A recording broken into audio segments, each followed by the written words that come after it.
And here we go.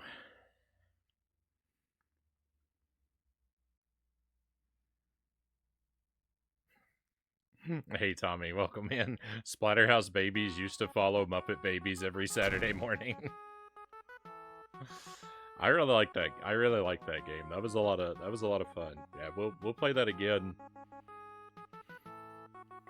Just to I think we should do a deathless run of that game too. I don't think it'll be all that tough, and it gives me a good excuse to play it a little bit more. But not tonight. Tonight, I'm gonna give a couple hours to Jump King. I've been playing this forever. We're close to 52 hours.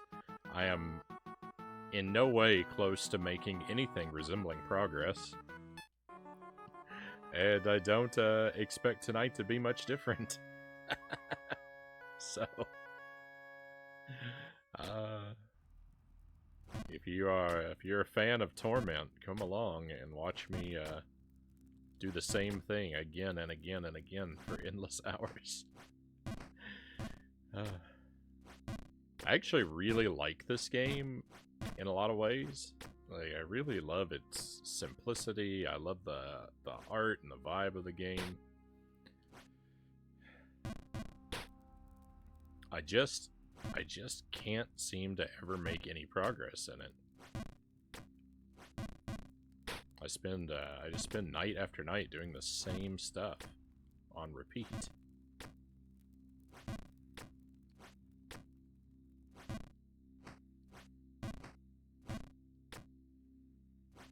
We should call this game Echo King. Oh no. Can someone send me a mod of Jump King with Echo the Dolphin's soundtrack added into it? Specifically, the soundtrack from Echo the Dolphin on Game Boy Advance.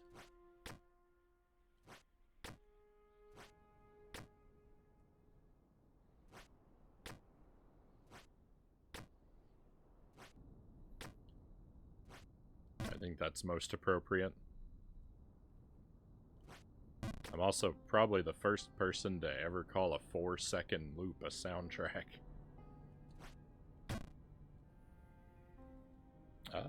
That game looked neat. Yeah, I was impressed with that game.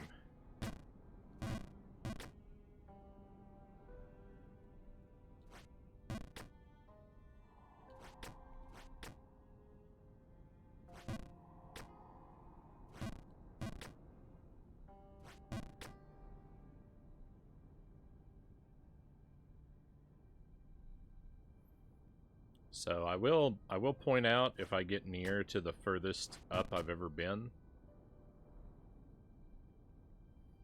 I have in the past gone way, way, way higher than what you see right now, but I always lose basically 100% of my progress.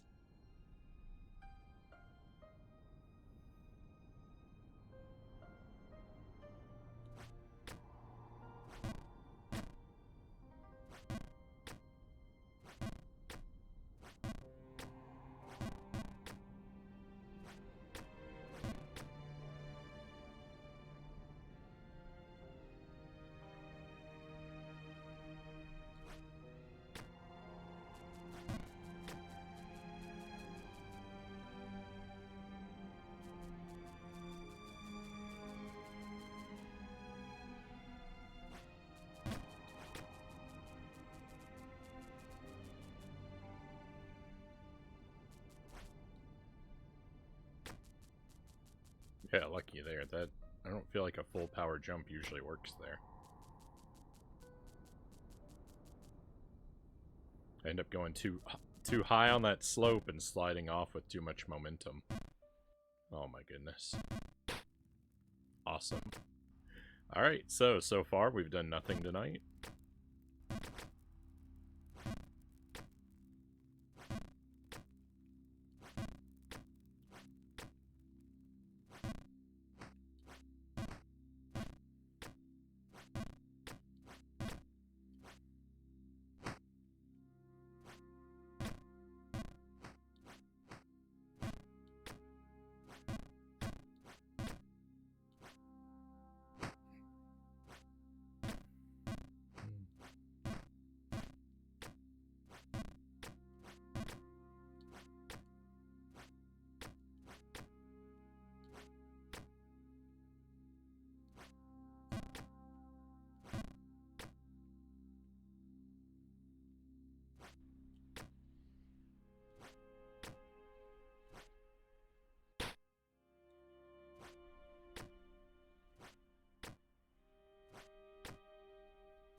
those jumps are so scary. Everything in this game is so scary.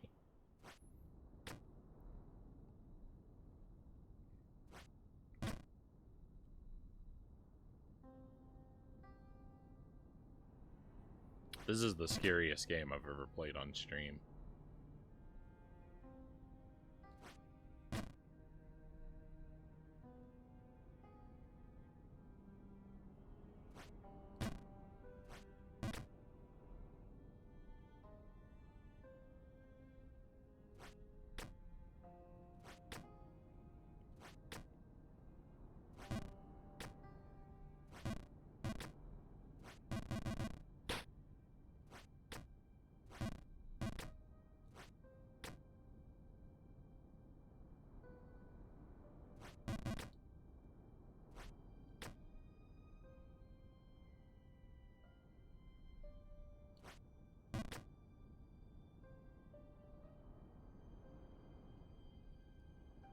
No, I did the wrong thing. I knew I was doing the wrong thing, but it was too late to stop.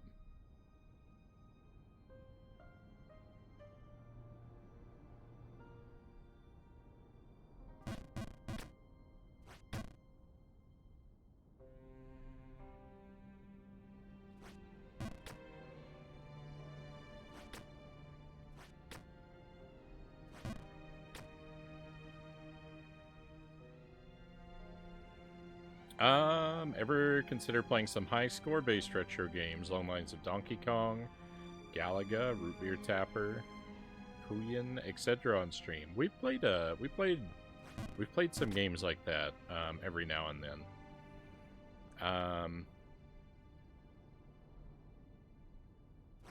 I guess it's been a while since I picked something like that up. But we did play a little bit of Donkey Kong on the Commodore 64. When I play Commodore 64 and Atari 2600 games every now and then. And, you know, those are those kinds of games.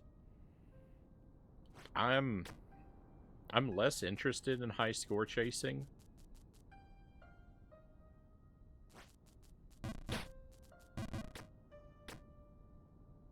So it's not really something that I do long term. It's not really something I'd be likely to do long term. But I do sample those games every now and then. It's been a while though. Now that you pointed out, it has been a while since we've done something like that. So, especially the 2600. I haven't hooked the Atari up in quite a while. So, I'll try and keep that on my mind. I'll try and keep it on my mind to do some of those soonish. But yeah, usually when I play those kind of games, I just sample them for like an hour or so at a time. I don't dive super deep into them.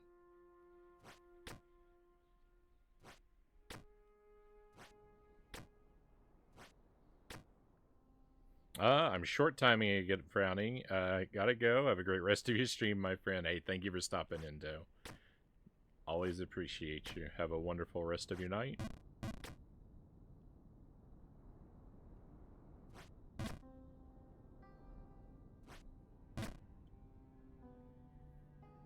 Puyin is one I actually don't know.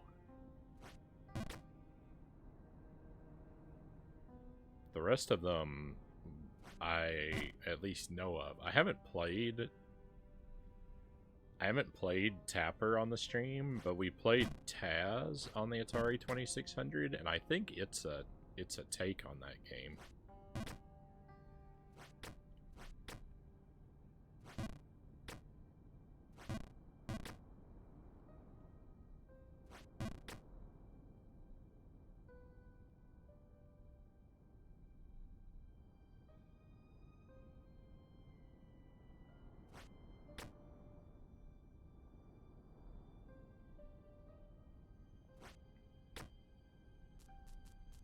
Let me look at a screenshot of Puyin and see if I recognize it.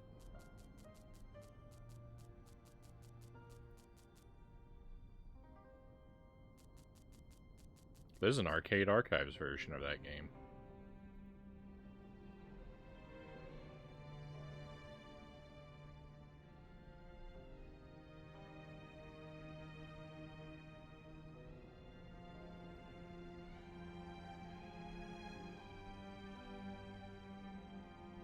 Huh. I haven't played this. I think I played a clone of it. Well, not really a clone. That would... I played a game that I think was a lot like it. In 50 video games included. There's a game called Rabbit Village. And at a glance, it looks like Rabbit Village was heavily inspired by that game.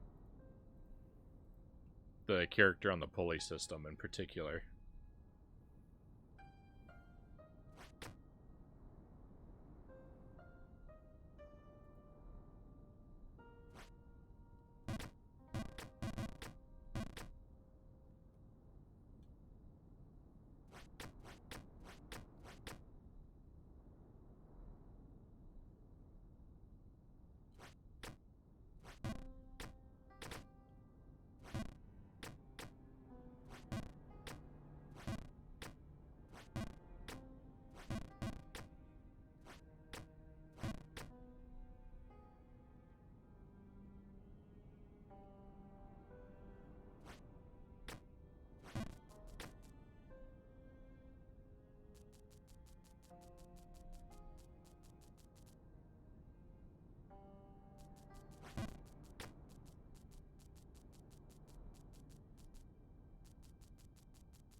It's got fun music too.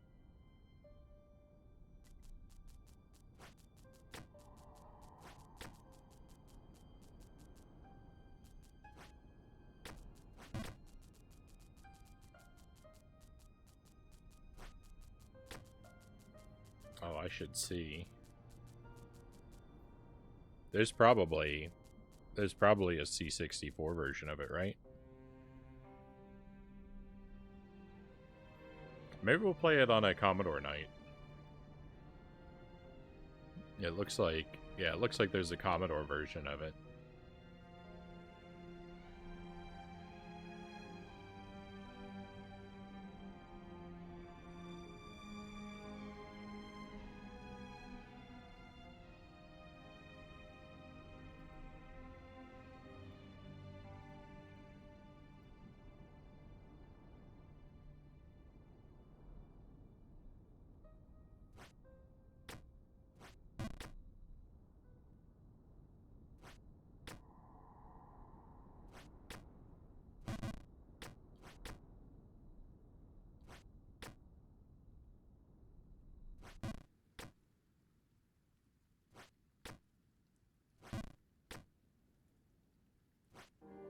No.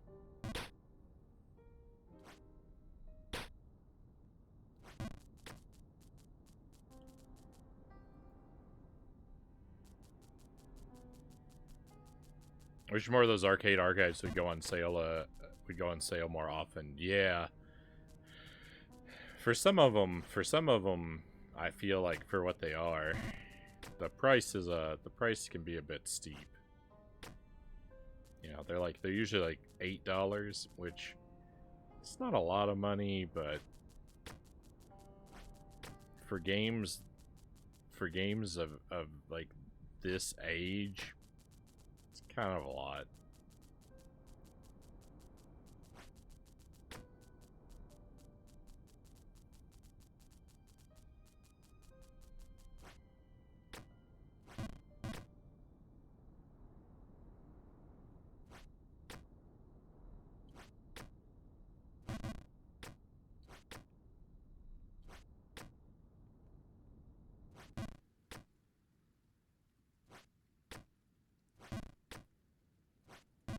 No. Boy, I'm doing just terrible. Let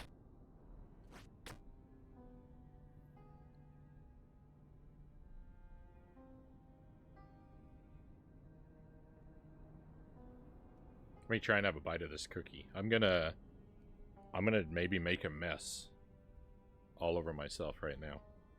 My coffee's a little cold for this, but I'm going to try it anyway. I'm going to try and do a Tim Tam Slam with my cookie here.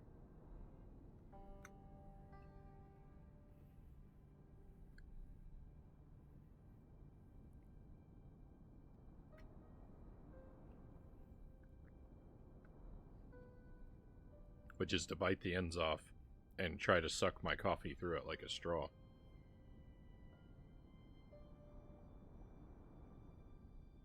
Oh no, it doesn't work.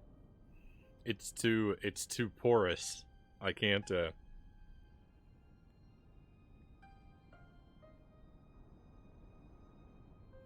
It's like a straw with a hole in it. It doesn't actually work. That's a shame.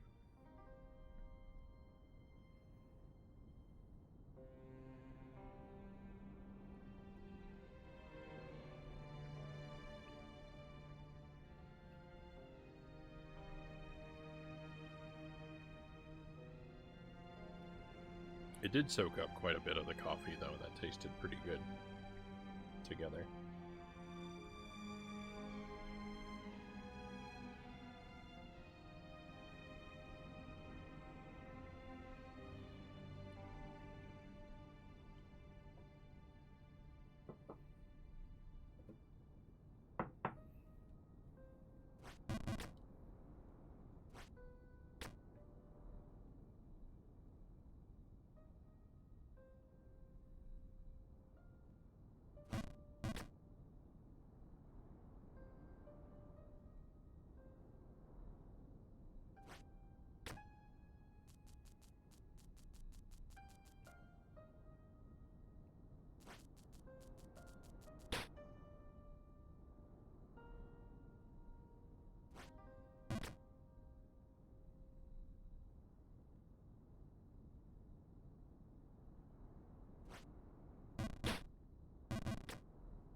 Well, it was only a matter of time before we fell all the way down to Greenland.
I will admit I was being a little greedy there.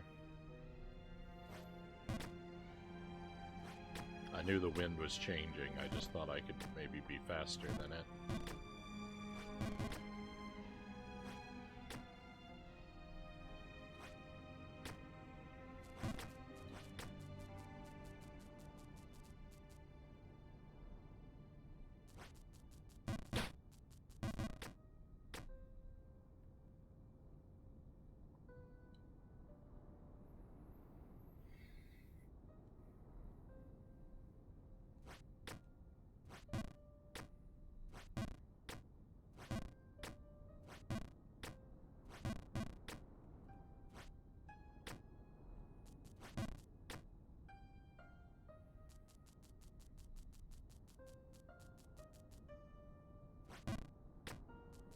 It's hard to play this game. It's hard to... There's just... At some point with this game, like, I feel like I'm in a sensory deprivation chamber. Because I've seen and done all of this so much that, like, it no longer registers as, like, stimulus. It's just... I just sit here just in a world of my where nothing exists but my own brain. There's nothing left to think, to say, to think anything about any of what is happening in the game for so much of it now. I've just been exposed to it for so long.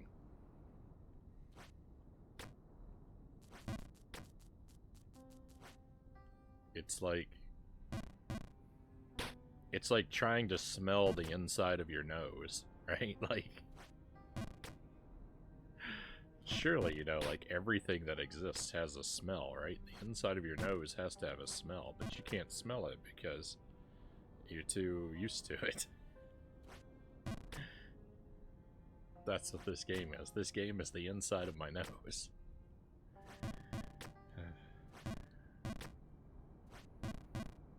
Let's put that on the back of the box. That'd be my review quote.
Hey, Salem, welcome in. Playing PlayStation 5, right on.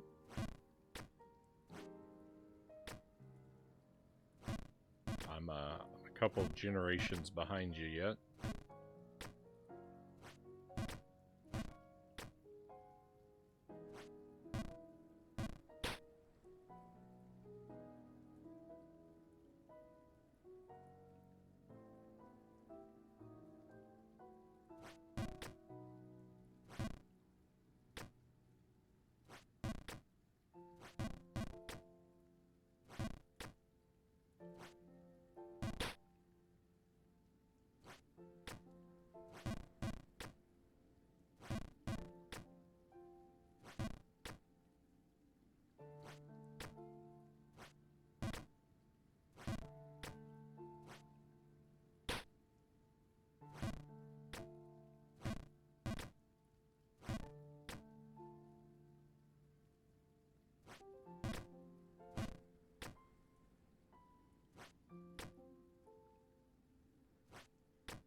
We are still many screens below the highest point I've ever reached.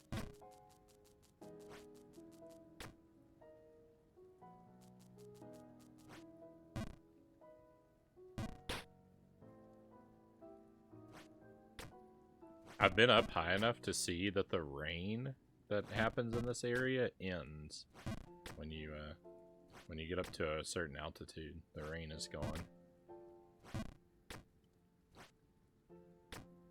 I haven't seen an area beyond this pink area though. Like, it was still the same aesthetic, just the rain went away.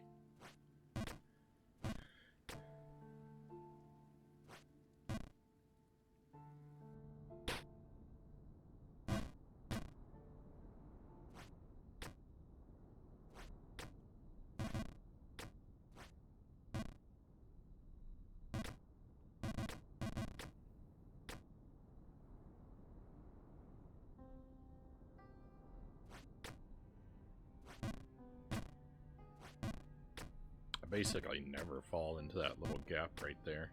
That was pleasantly surprising.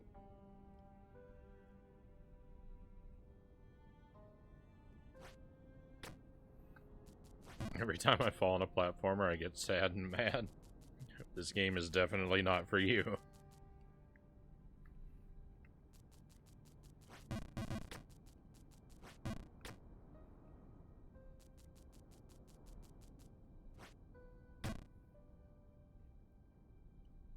Unless you have jumping skills way beyond mine, which is entirely possible, but or you really like feeling negative emotions.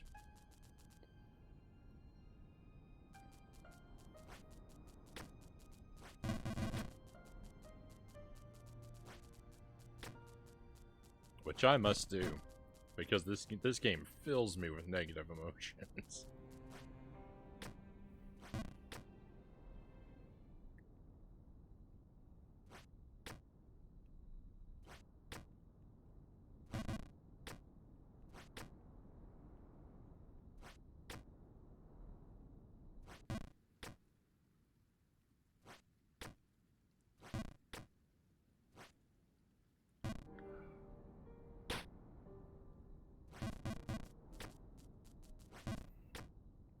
Is anything good ever going to happen?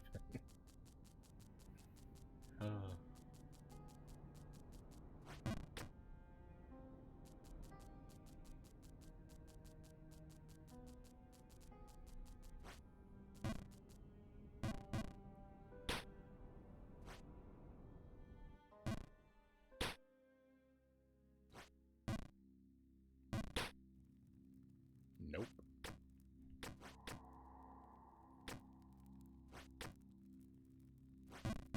So I won't be streaming tomorrow. I normally don't stream on Saturdays anyway. I sometimes stream on Sundays, but I'm kind of thinking this Sunday I'm going to end up missing.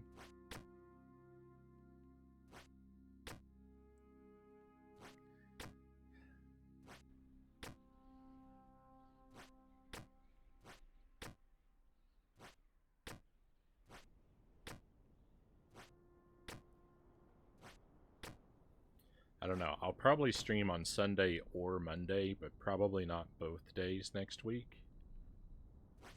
You probably only get one or the other.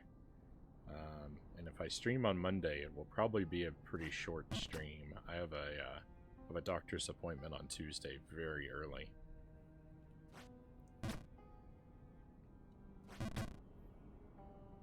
So it might be a little bit weird at the start of next week, but then by Tuesday night, we should be back to just the regular nightly stuff. We'll play that Splatterhouse game again. Hades, Spyro, and Zoda's Revenge are what we're working on now.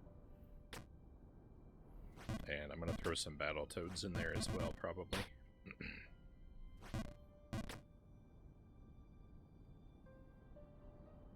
I don't think we'll do anything new next week.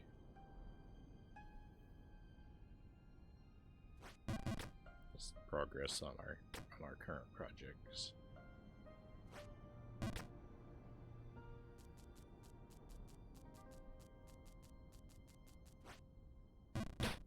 That's a hefty lineup. Yeah, it's a lot of stuff. And there'd probably be more Jump King in there, too.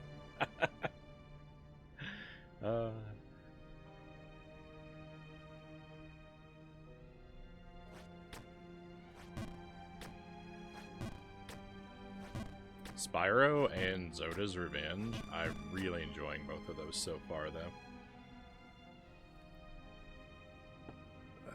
Let's use the hat for a while.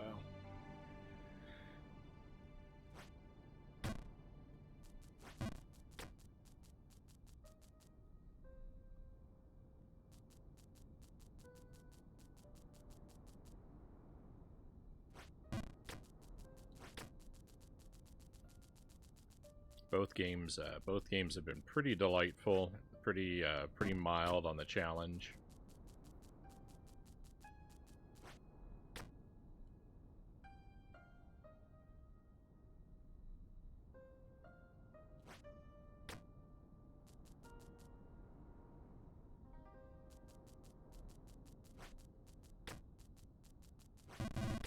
After our deathless Splatterhouse grind, I feel like I've earned a little bit of a low challenge time.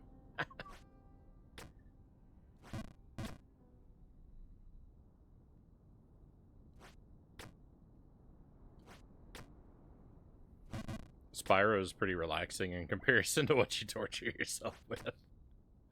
Oh my goodness.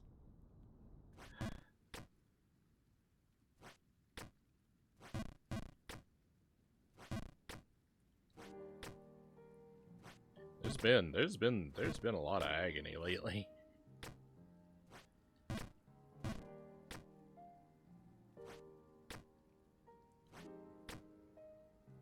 Hey, speaking of agony, time for a wheel. Thank you, Persephone. Welcome in.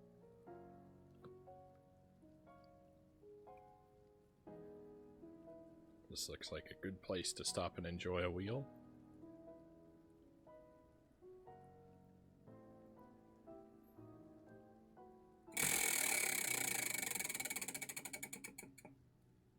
Beans.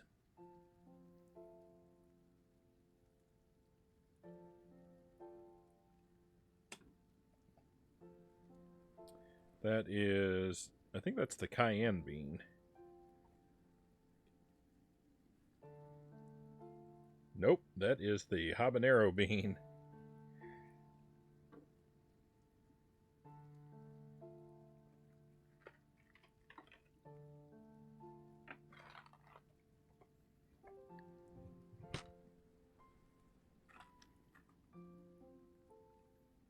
Let's go.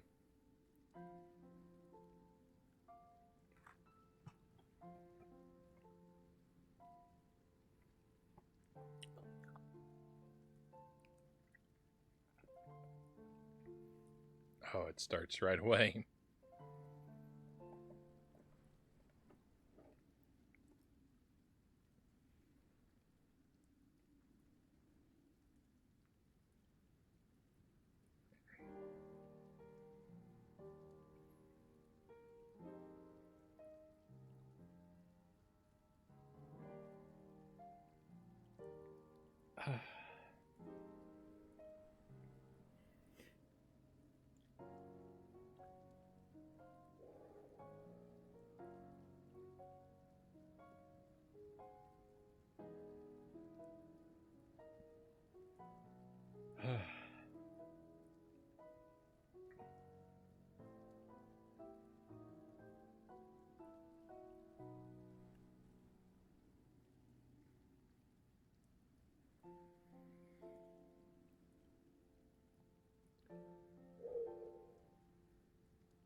I think we're all right.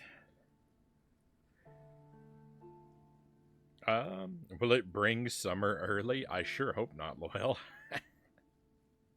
I love a long, cold winter.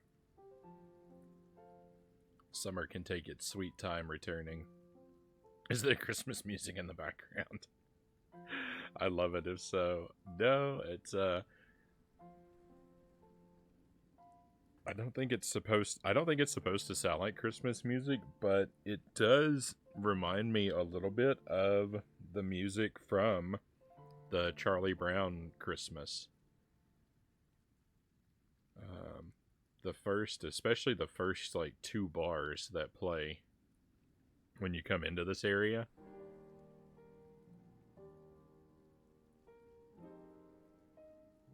Right there, that part.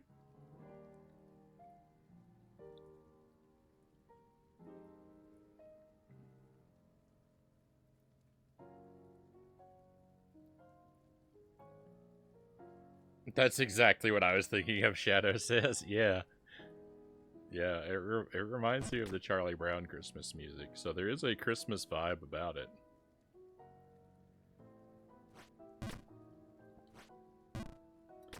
Now that November is over, I've got to get, like, you know, my... Since it's been November, I've had no decorations. I've got to fix that. I've got to get some Christmas stuff up now.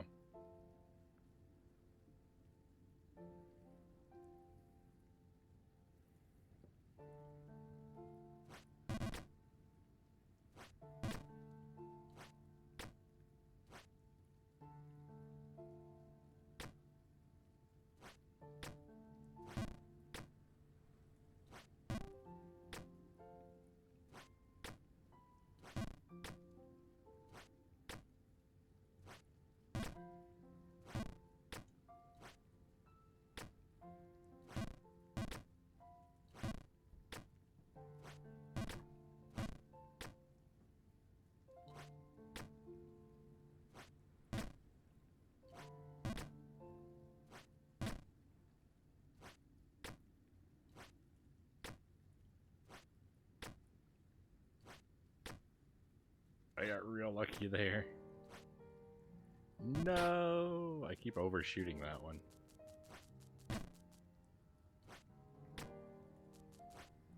I say that as if anything I ever do is any different from anything else I ever do. It's all always the same, and it always leads to the same tragedy.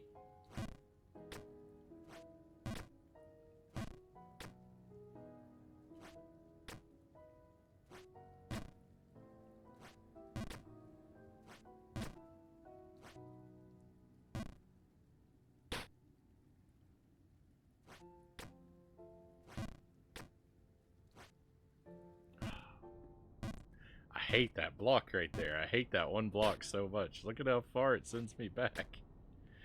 Ugh.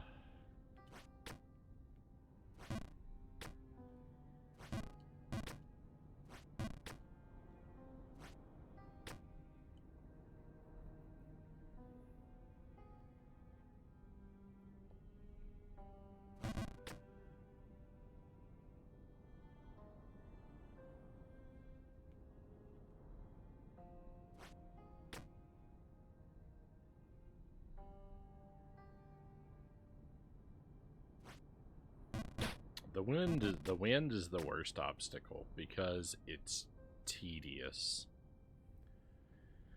Because you just have to sit here and wait for it to change direction.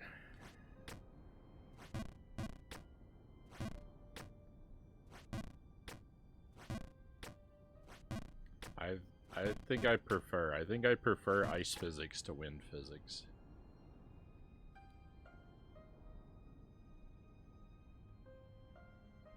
At least with ice, there's no needless waiting around.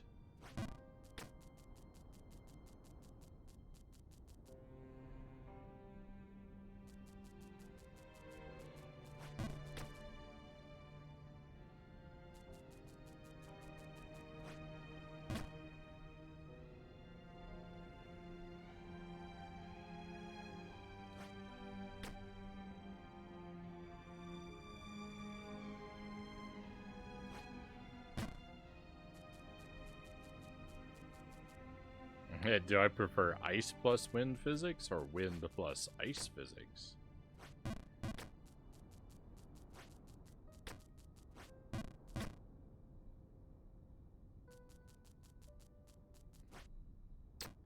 definitely ice plus wind physics. That implies to me that the wind physics are in smaller supply than the ice physics, since they're listed second.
Charlie Brown Christmas is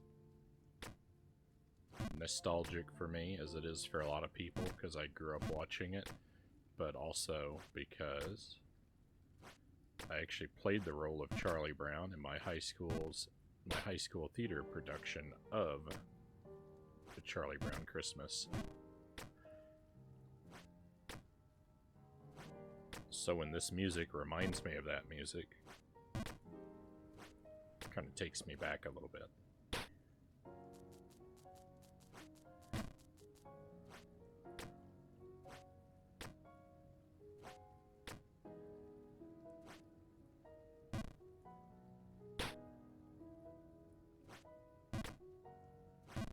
That's pretty cool.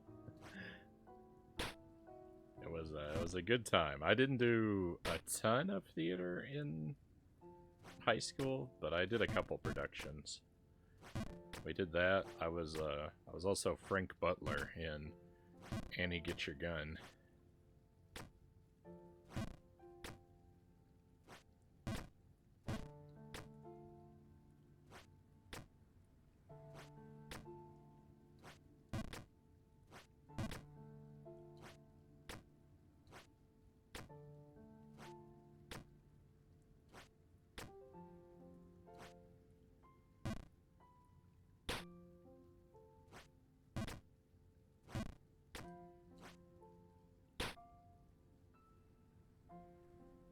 Theater arts was fun.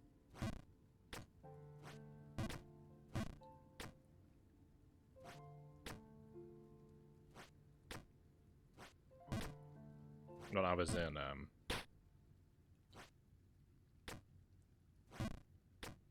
elementary and middle school, I went to a religious school, and so there were a lot of sort of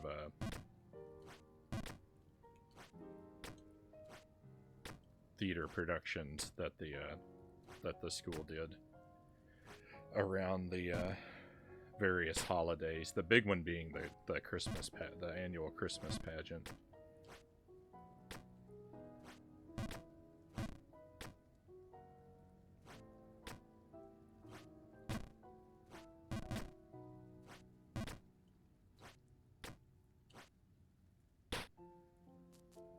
So it was kind of mandatory to be involved in theater for a big portion of my life, but fortunately I kind of grew to enjoy it. So.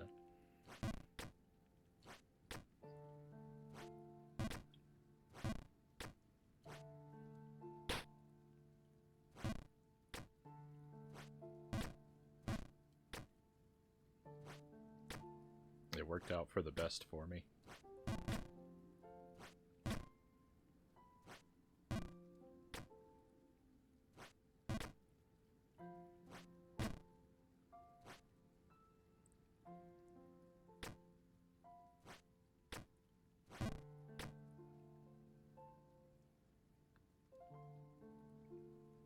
Played Joseph for a Christmas school production.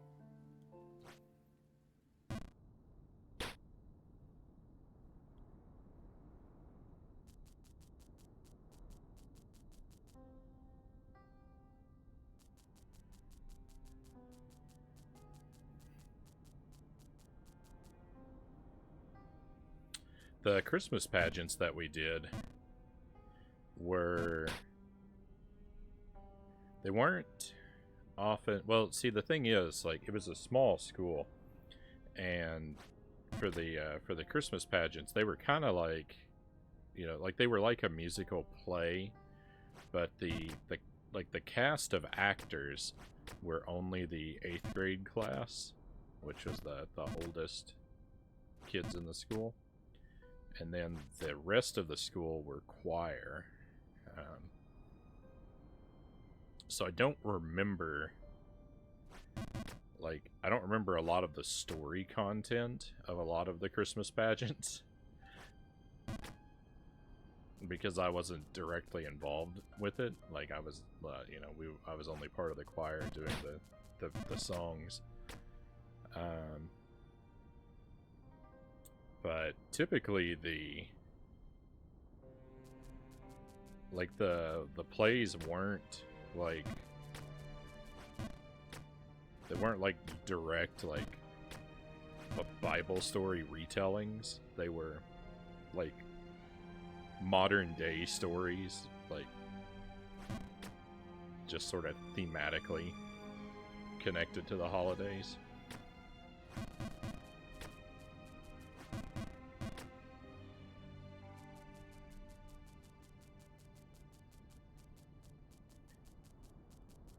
The year that I was in the 8th grade class, the play centered around a radio station holding a holiday contest of some sort. I don't remember exactly how it went. It was like a contest for like who had the best like Christmas wish or something. I think it was.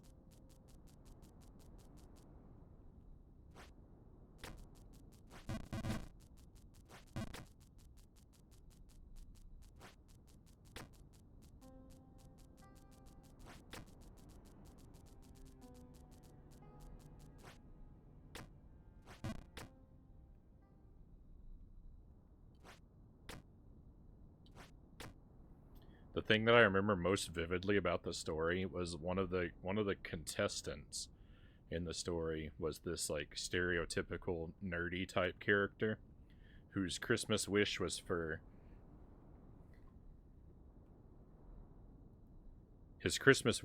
everyone to feel safe and secure right here. And he put his hand over his heart. And then the big twist was that his wish was not for everyone to have positive feelings, but he literally wanted to provide the world with pocket protectors so they would feel safe right here where they carried their pens. Like that's some top shelf comedy. so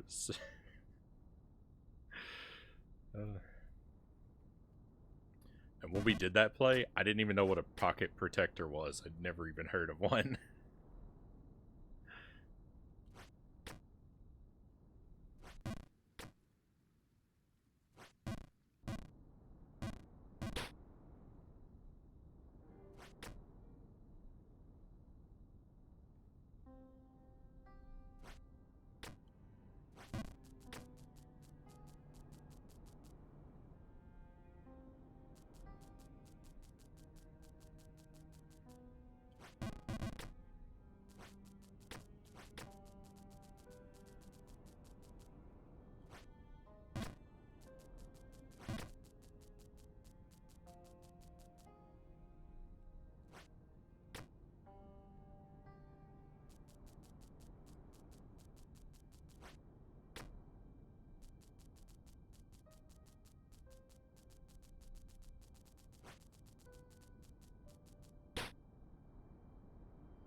progress.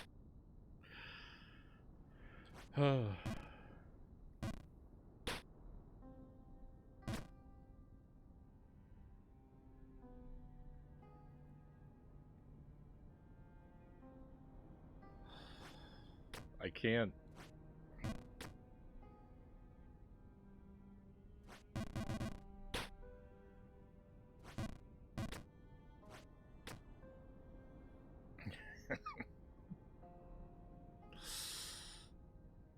Yep.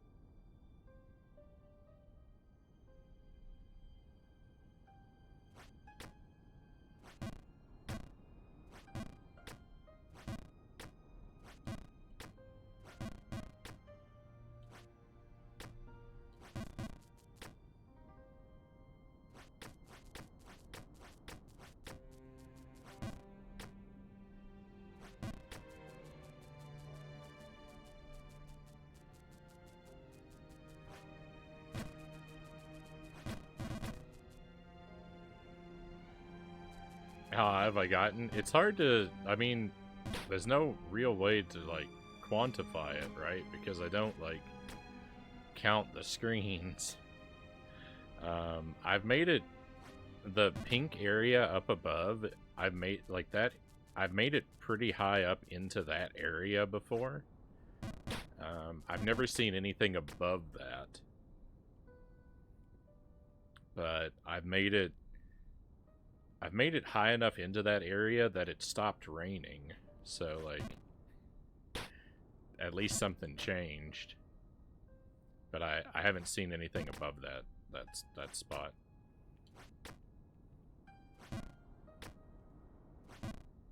Gives you a good idea. I was just...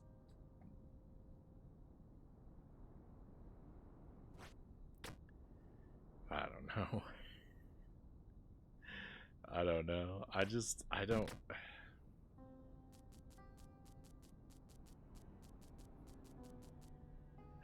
I'm really despairing of my odds of ever completing this game. I don't think I'm ever gonna see credits.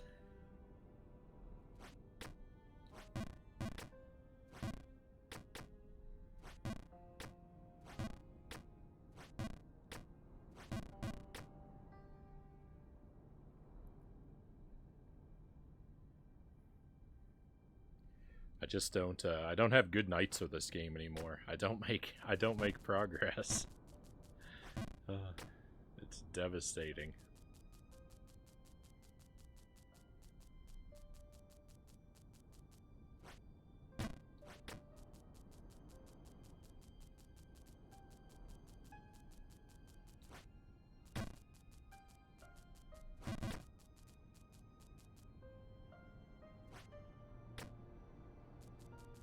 It's an unforgiving game for sure. Sometimes feels unfair.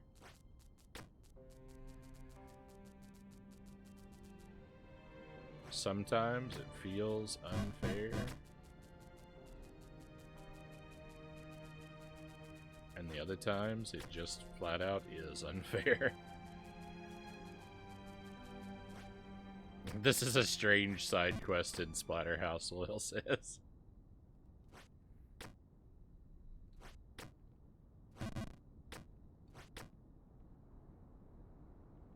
That's why it's called Splatterhouse, because of the splat sound it makes when you fall from a great distance. This block right here is one of the worst blocks in the game, where I'm standing right now. This block causes me so much misery.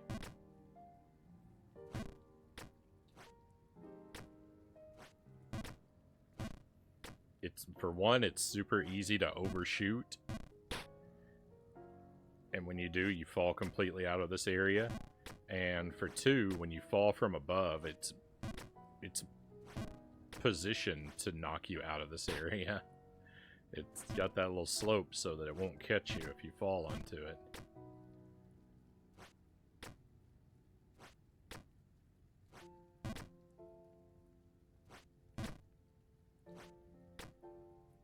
I was really hoping that statue over there, well, the first time I ever made it up here, I was really hoping that statue would just be the end of the game.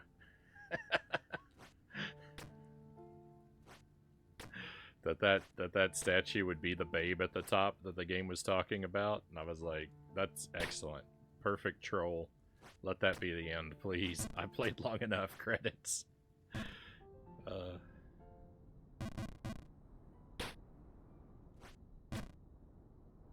Sadly, it was not meant to be.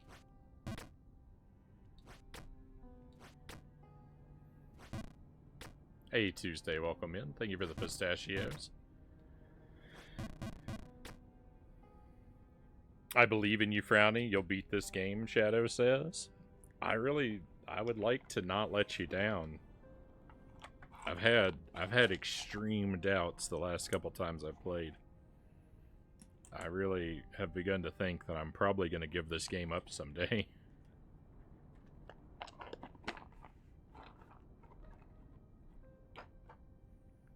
I don't want that to be my future, but it just...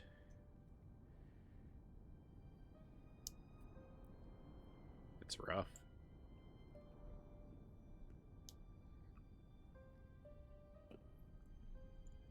Happy Tuesday. I hope your next 3 Tuesdays will be as pleasant as our weekend.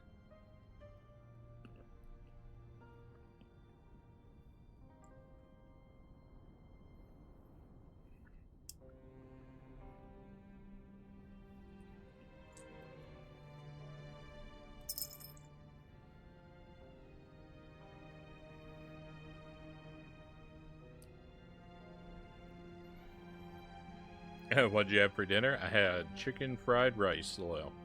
I've had fried rice for dinner every night this week.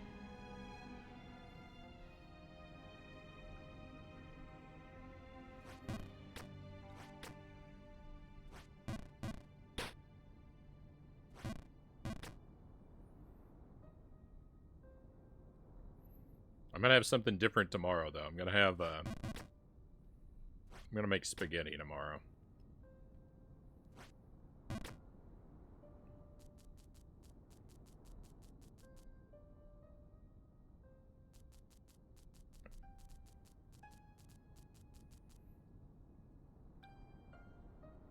Tuesday says, been alright. Today's a bit boring.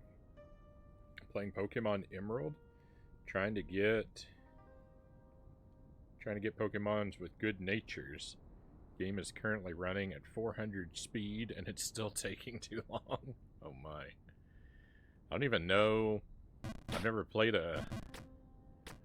well, if I've ever played a Pokemon game where the Pokemon had different natures, I never noticed anything about that feature. Hey Derek, welcome in. Happy Friday to you, my friend.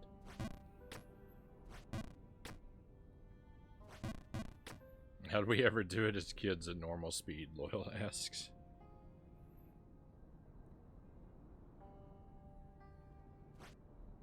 Yeah, I like to make I like making spaghetti because it's one of those things where I can make just a giant, like, 3 gallons of sauce, and then I'll have it at the ready and I can just whip up noodles real quick. It makes the next week very easy. But it's a lot of work. It's a lot of work day one, but then, you know, it front loads most of my cooking, so.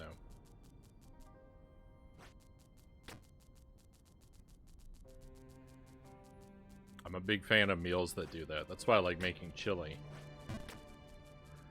I make a giant pot of chili, and then all I have to do is make some rice or noodles to go with it every night.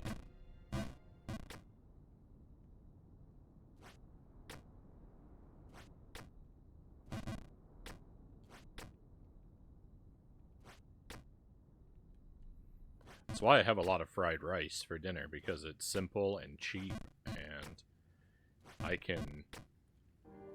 don't make my fried rice with leftover rice like, you know, you're kind of supposed to. I make my rice to, you know, I make it to purpose every time, but I can make the, like, mix-ins for the fried rice in the time that the rice cooks. Like, I can get the eggs and chicken and peas cooked up. And then toss everything together, and it's really,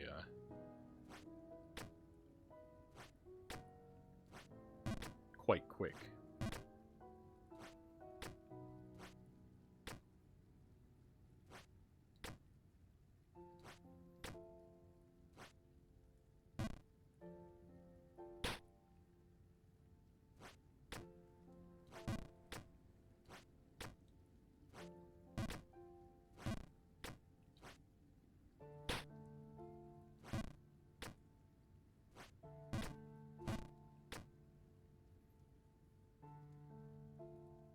We had a lot more time as kids. I missed that time. All we wanted as kids was to grow up, Loyal says.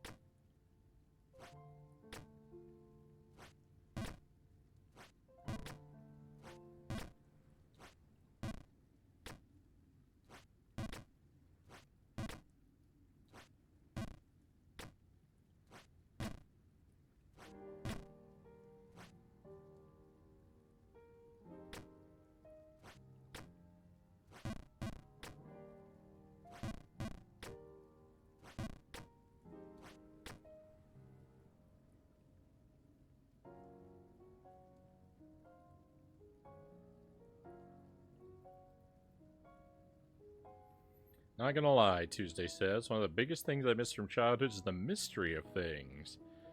Like the door in Gobi's Valley and Banjo-Kazooie captivated me because I couldn't figure out what it was for, or how to open it.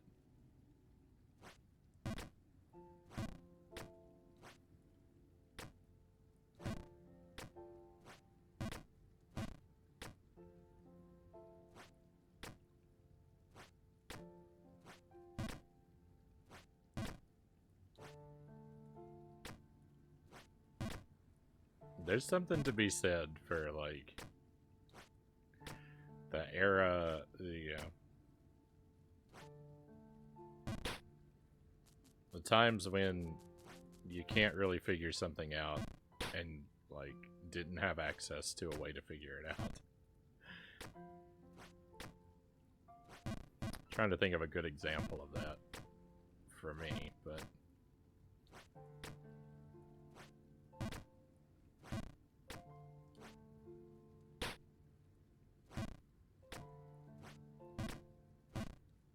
No, might take a while.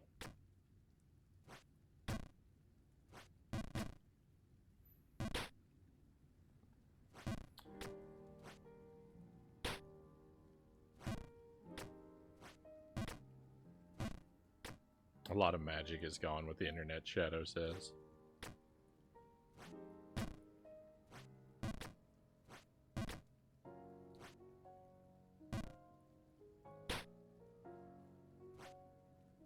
No. Hey, losses, welcome in. Am I jumping?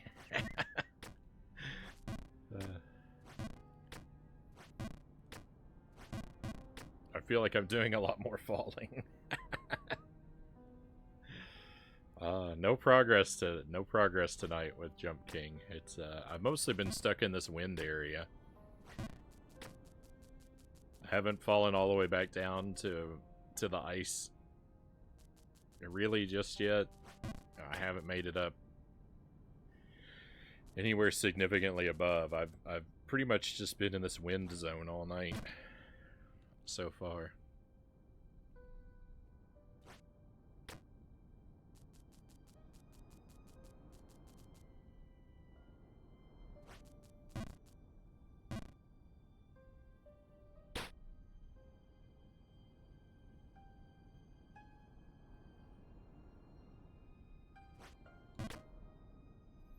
I feel like there's a lot of games where, like,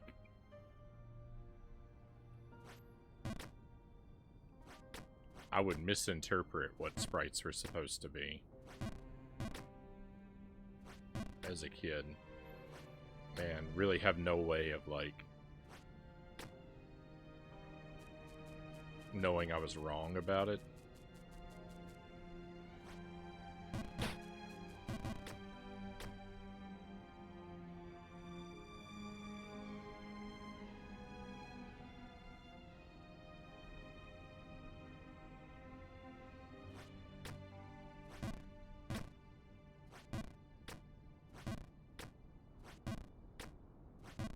But again, I can't think of any good examples.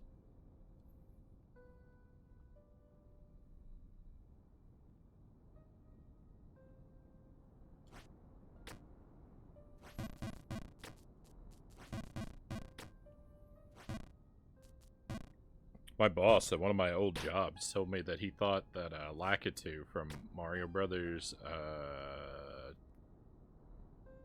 1 was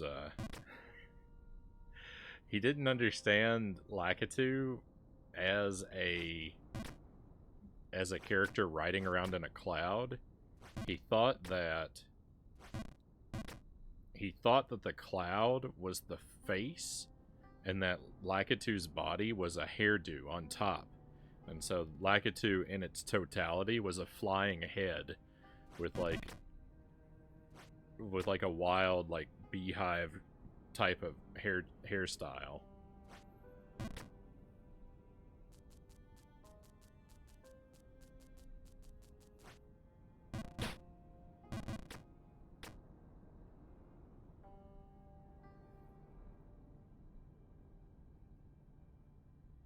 Hey, Swedish, welcome in.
This screen is the highest I've been up tonight, but we have made it further than this in the past.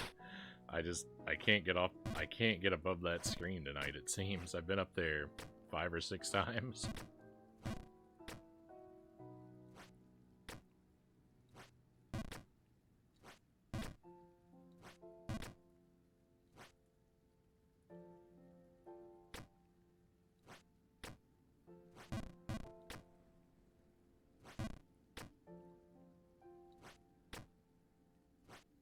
If I ever do make it to credits, I'm going to be so expert in this game that I'm going to be able to write my own tutorial for how to play it. And my how to play is going to be 1 word long. Don't.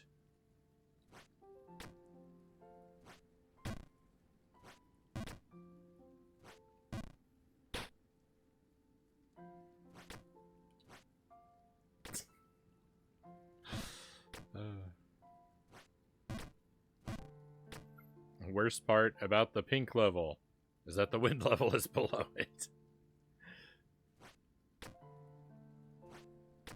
I actually don't... I mean, the thing is, I'm just... I don't know, I should... I'm so numb to so much of this game now. Like, I just...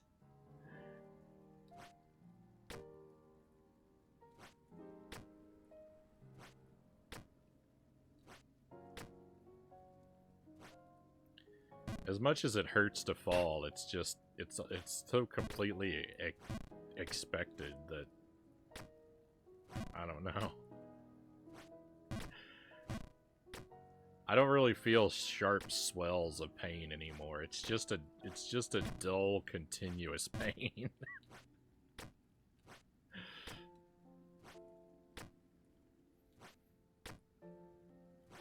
It's all leveled out. So, like, even when I'm doing well, it's like with the knowledge of the inevitable failure, so...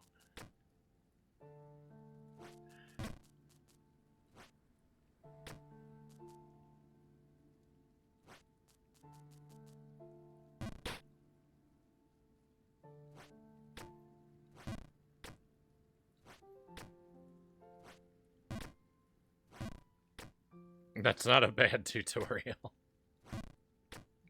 I mean, that could be the tutorial for a whole lot of games that I've played.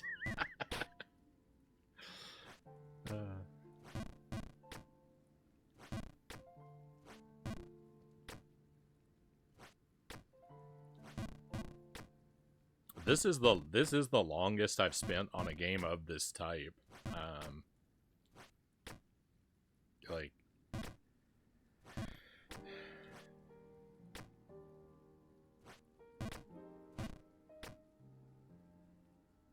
I think, I don't know.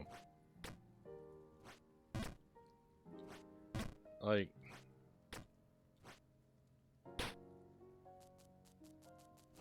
I spent longer on Battletoads.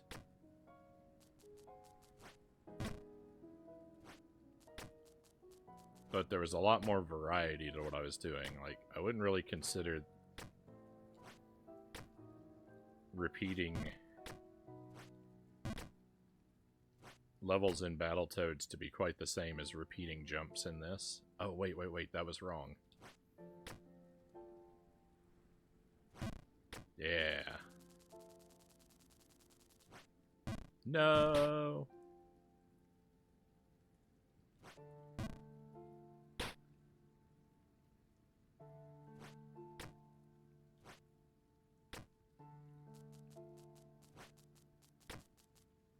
I feel like this feels more like The Machine in Echo, which...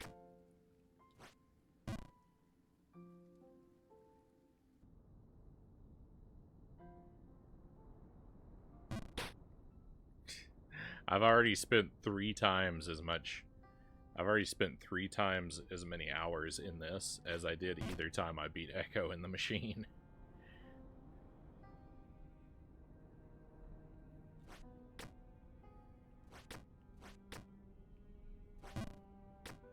Hey, Streaming Fist, welcome in. Jump King, is everything okay? Nothing is okay. I am in peril.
That was my fault. That's just a bad jump.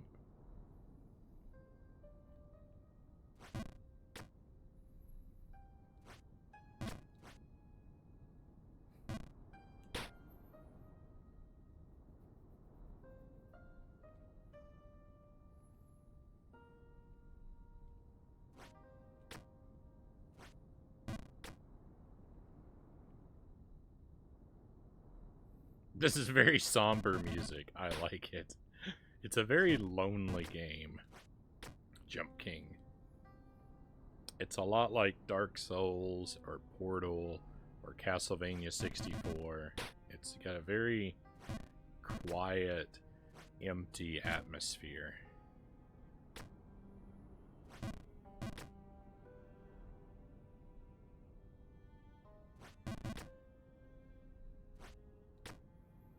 I like it. It's a vibe I enjoy.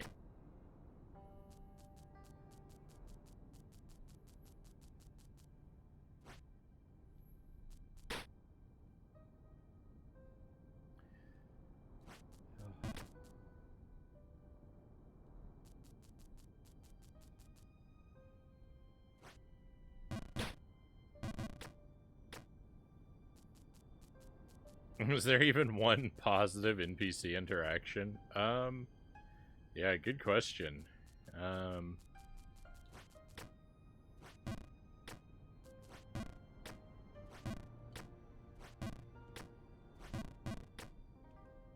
There's a salesman who gave me some boots. That's, at least kind of neutral. Most of them are.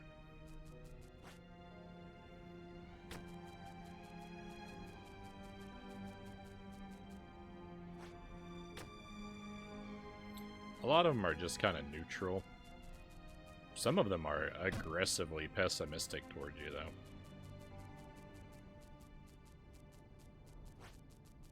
There's nobody who's like a ray of sunshine, though. Maybe the tourist up at the top up here would probably be the most positive character that I've met.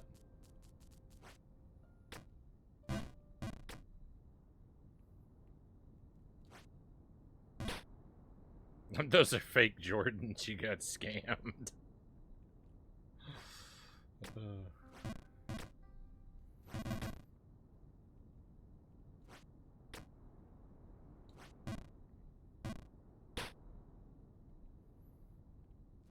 I knew I shouldn't be exchanging my gold coins for sneakers in a back alley.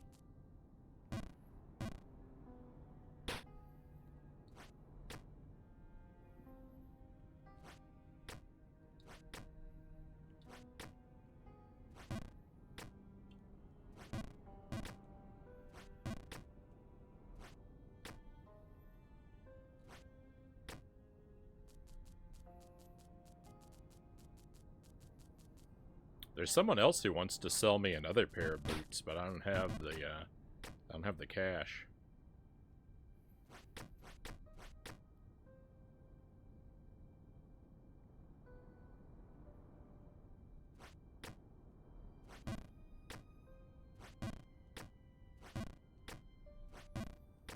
I'm very acutely aware that the path I'm taking may actually lead to a dead end as well.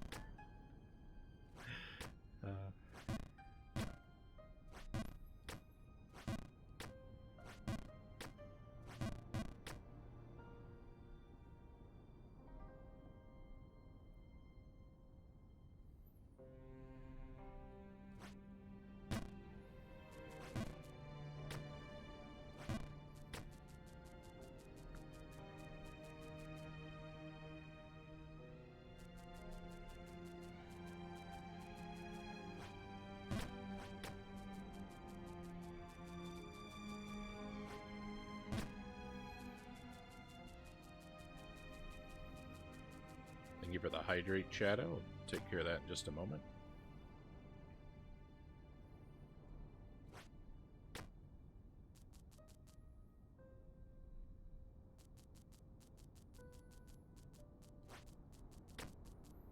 how's Jump King been? Same old? Precisely, Derek.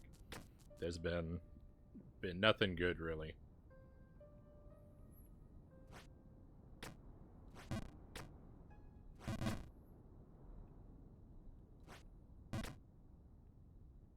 Splatterhouse was good earlier. We played the Famicom Splatterhouse.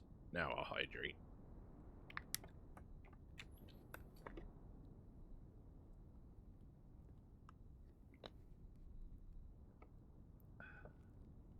Cooling down the pipes.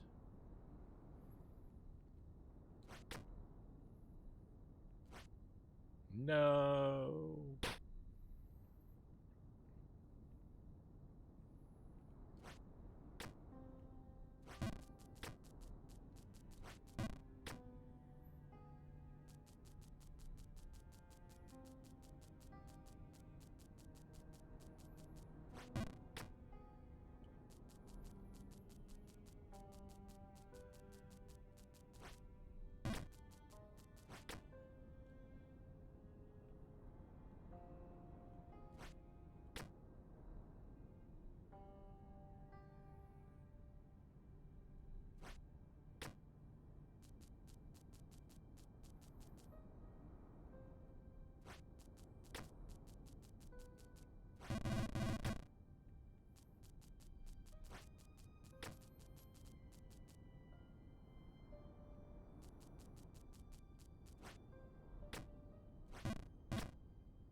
Jelly and I have plans to go to an escape room this weekend.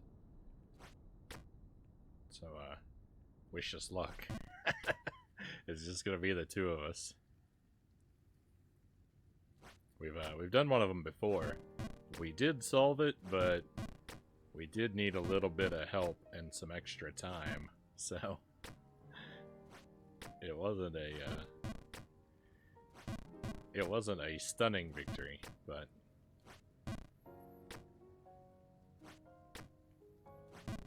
that was our first real escape room experience, so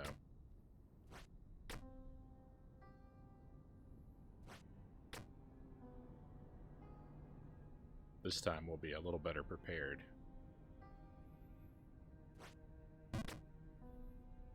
Manny Bounce, welcome in. Great to have you with us tonight. Welcome to Jump King.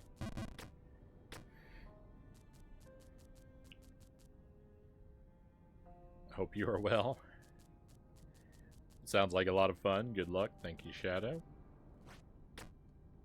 Jelly, she really likes escape rooms.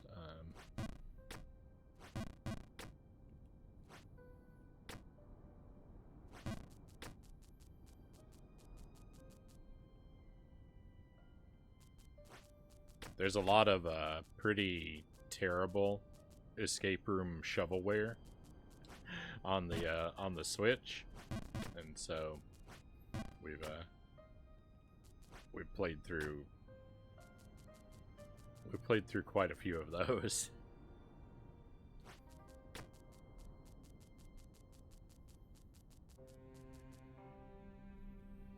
Looks like you forgot to wear your Reebok pumps.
see you getting stuck there, getting stuck all day there since you refused to ask for help. Well, I'm a little bit...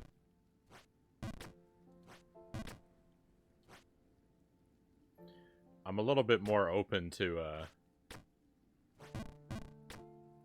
hints when I'm in a situation where the longer I take, the more my wallet bleeds.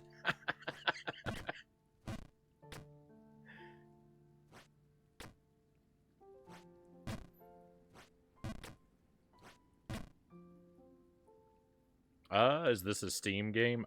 This is probably on Steam. I'm playing on the Switch.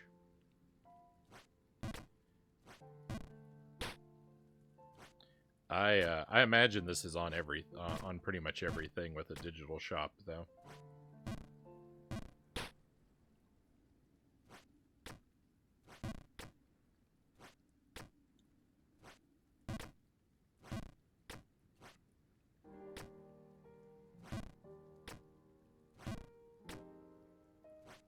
Yeah, I'm certain it's on Steam, because someone was telling me, I think they said it's got like a 2% clear rate on Steam. Like, you can see how many people who bought it finished it, and it's really, really low.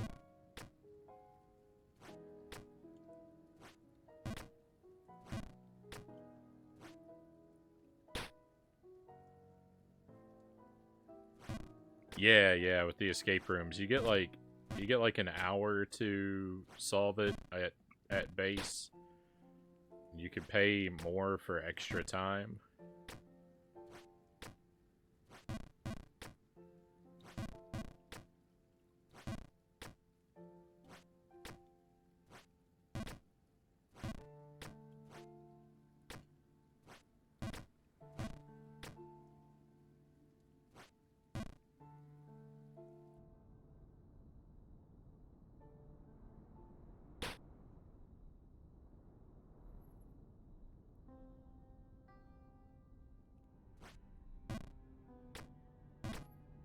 Do you have to crouch before they jump? Yeah, you do.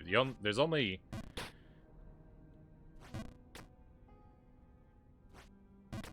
So the only action that you can do is jump. It's just a one-button game. I mean, you walk around with the D-pad too, but... and the way the jump works is the jump has different levels of strength depending on how long you hold the button for. And it's just always part of the animation to crouch. Like, I can't just stand here and crouch. The crouch is connected to it's part of the jump animation.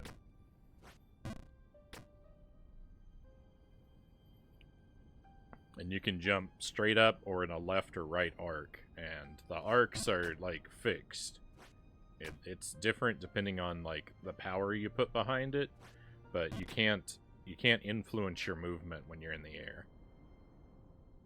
Like you're committed to whatever power you set when you release, and it's really tough to get. There's a pretty wide window for like the jump power, so it's kind of rough to get a good feel for how long you have to hold the button in every situation, because a lot of them are pretty different.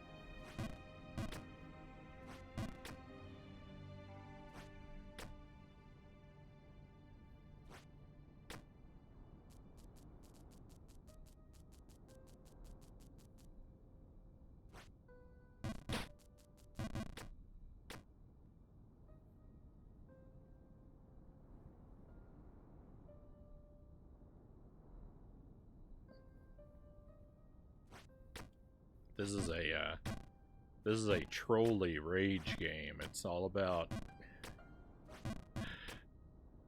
like, you make a little bit of progress every now and then, but then you lose huge chunks of progress. So I've been playing this for like, I think it said 52 hours when we started tonight. And I mean, it's hard to explain. We don't ever really get anywhere.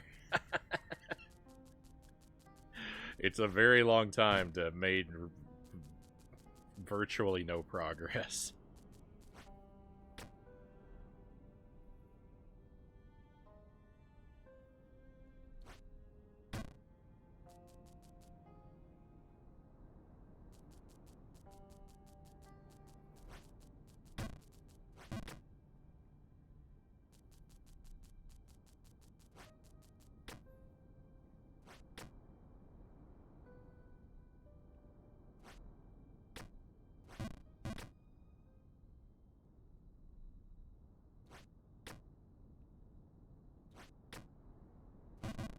Psychological horror.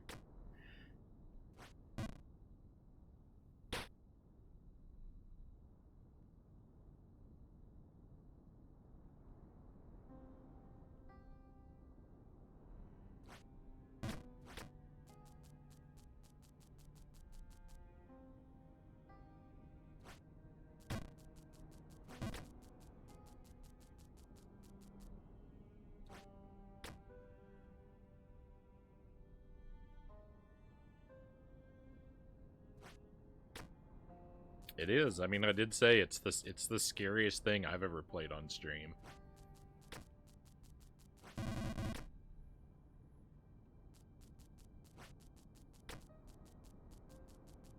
It consistently fills me with dread and anxiety.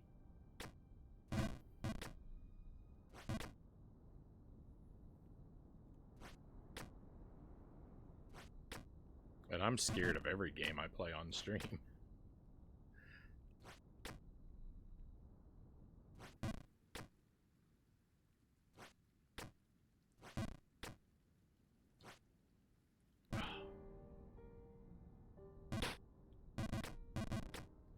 I hate that block. I hate that block so much.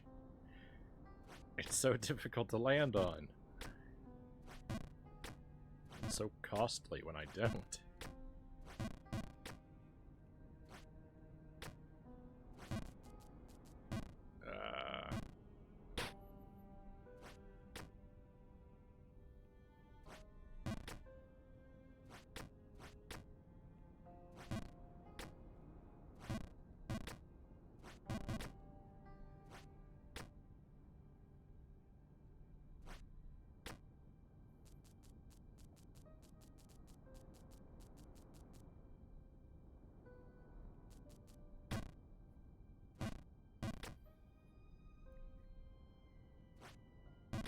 I don't even hate the wind so much as I just hate waiting for the wind to change direction.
I'm missing really easy jumps.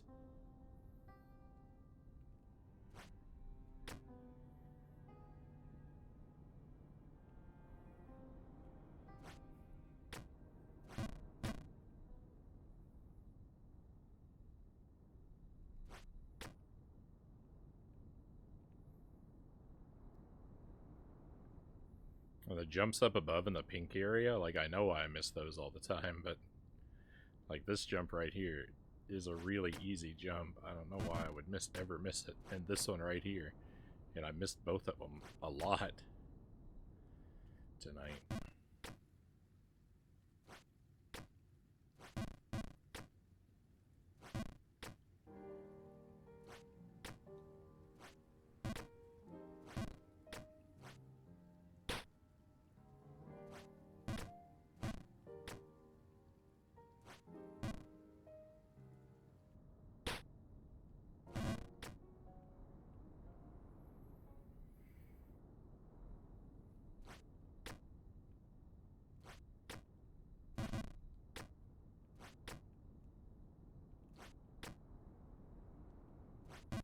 I do like jumps where you bounce off the wall.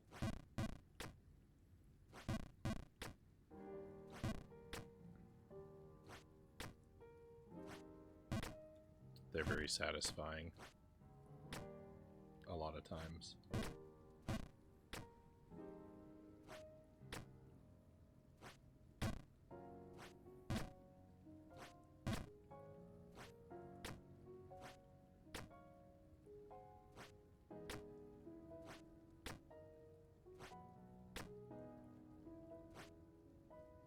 No.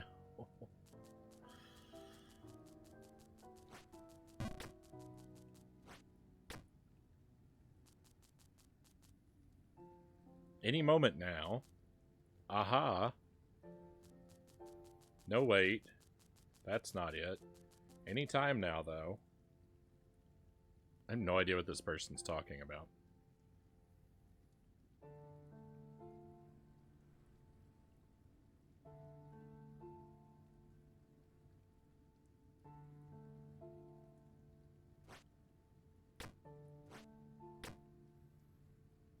That character is so much taller than me.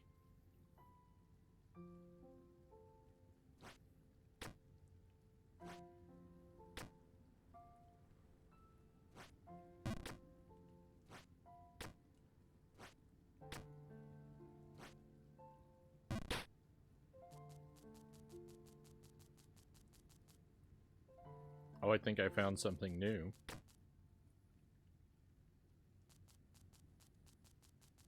Let me check. Yep, that is definitely something I have not seen before. I wish I could have that feeling. I wish I could climb up and find something new.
Isn't it crazy that we went all the way up there and still none of that was anything new to me?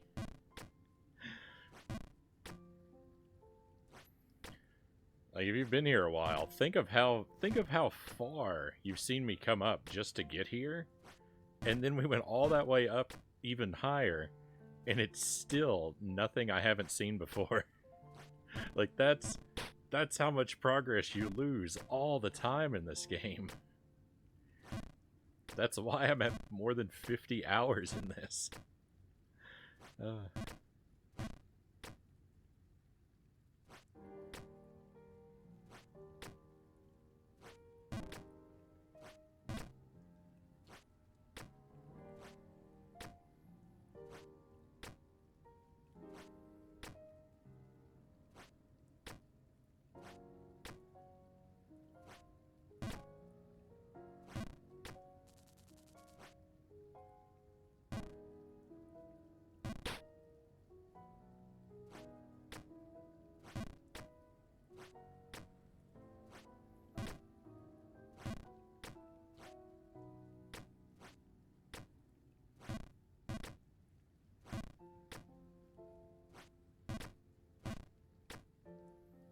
It's not a game for the faint of heart. It's not a game for people who value the time that they have on this earth.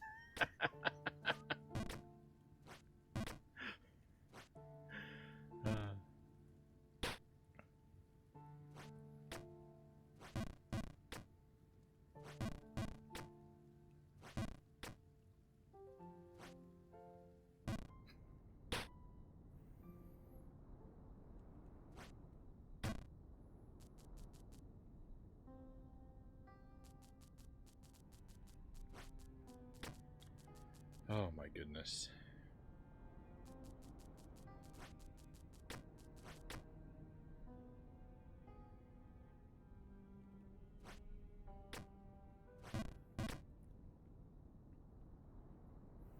This game is carcinogenic.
So I play Jump King about once a week, typically. And the thing is, I'm always torn because, like, playing it only once a week is, like... I do get rusty with some of the jumps, and, like, I have to sort of relearn the feel of a lot of the game. But just... I don't know that I could expose myself to so much unpleasantness more often than once a week.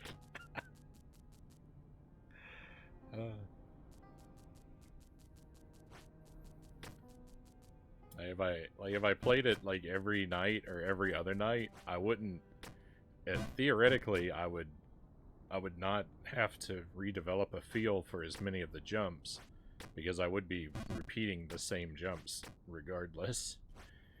But maybe with a little bit more success, but...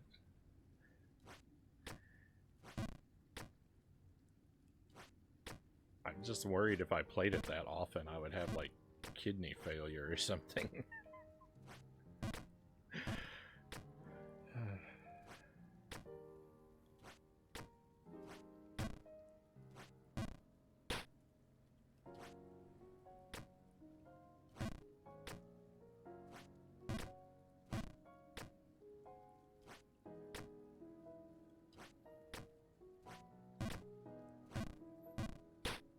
Here lies Frownie. Radiation sickness. Too much Jump King.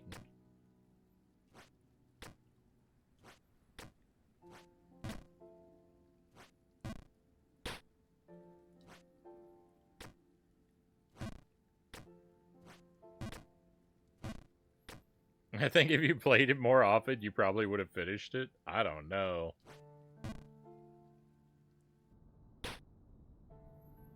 I've made jokes about marathoning it in January.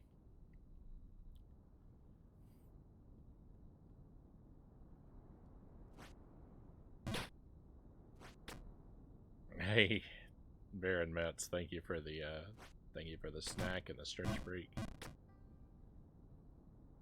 Let me just get out of this wind real quick.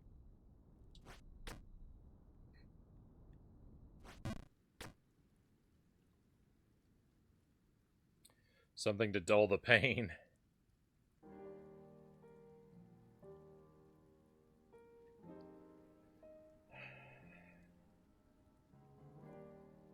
We do Jankuary in January, where I marathon thematically related trash games. And we've got to keep that alive, but maybe for the month of January, I play a trash game at the start of every stream and Jump King at the end until we beat it. What a horrible month that would be. I do Jankuli as well.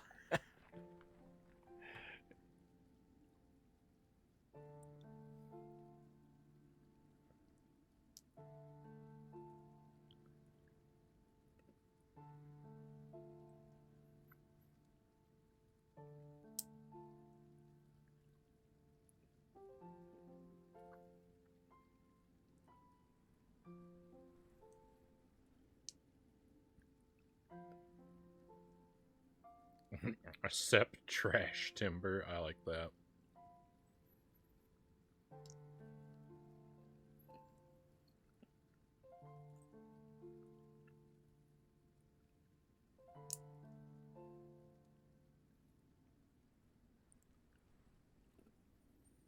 We did alien themed games for the first Jankuary, and we did Tasmanian Devil games for the second one.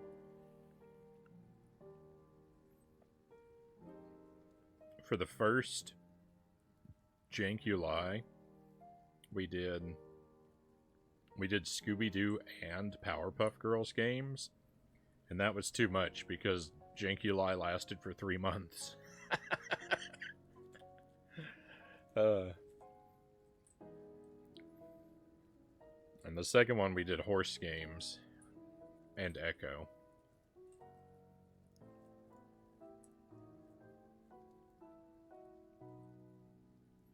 I don't know what we're gonna do next. I don't know what we're gonna do next month. I'm kind of spoiled for choice. I've got a lot of stuff. I've got a lot of options, so I have a lot of portable stuff. I have a lot of Game Boy Color and Game Boy Advance games.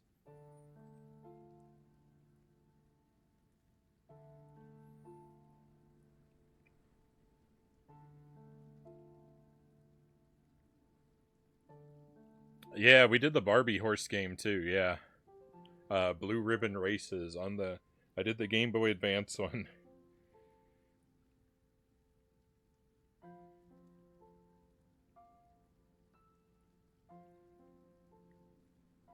I think there's a PlayStation version of that game too, but I did the GBA one.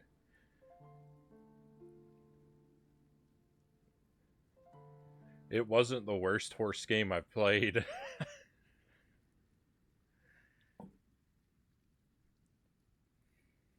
This year, we had sort of a short Jankuli. I had to miss a lot of streams. So we did the Let's Ride games on GBA.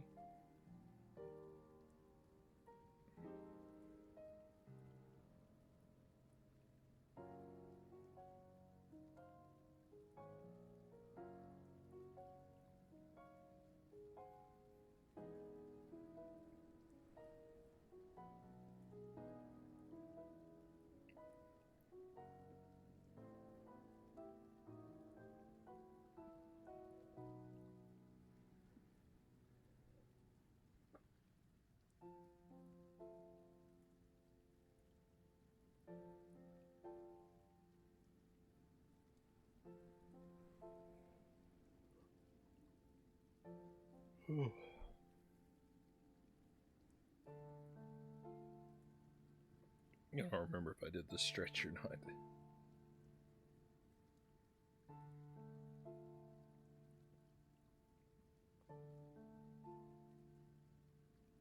I actually have one more Let's Ride game. There's a Let's Ride game on the PlayStation 2. And I actually have that game, but we just haven't gotten around to it yet.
It just always gets worse.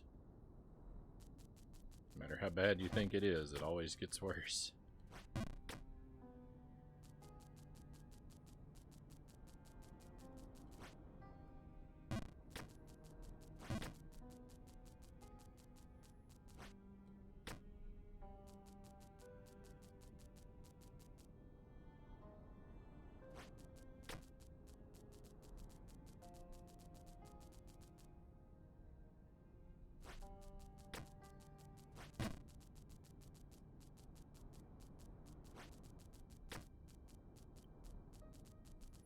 I think if I did something like if I committed this to play this all of January, I would have to do it with the understanding that either that come February 1st, either this is beat or I quit.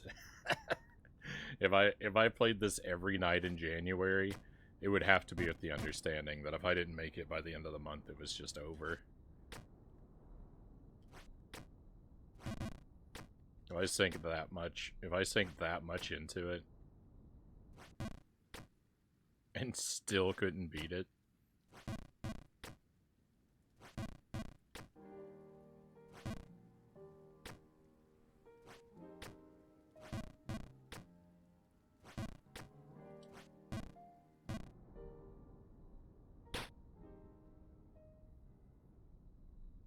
I don't know how I could ever find the heart to go on.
I've been kind of slowly building up you know, trying to build a collection of plug-and-play games, and I've got a handful of them, not very many, but I think at least 2 of them require an AC adapter, and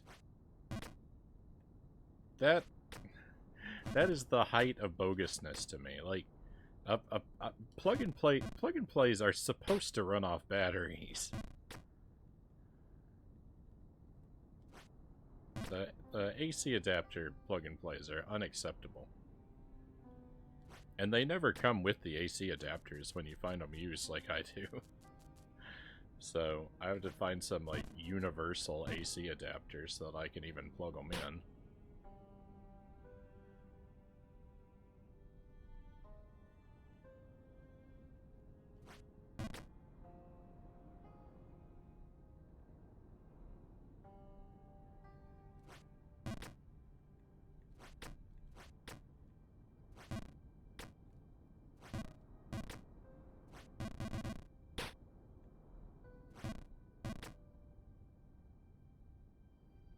Very obnoxious.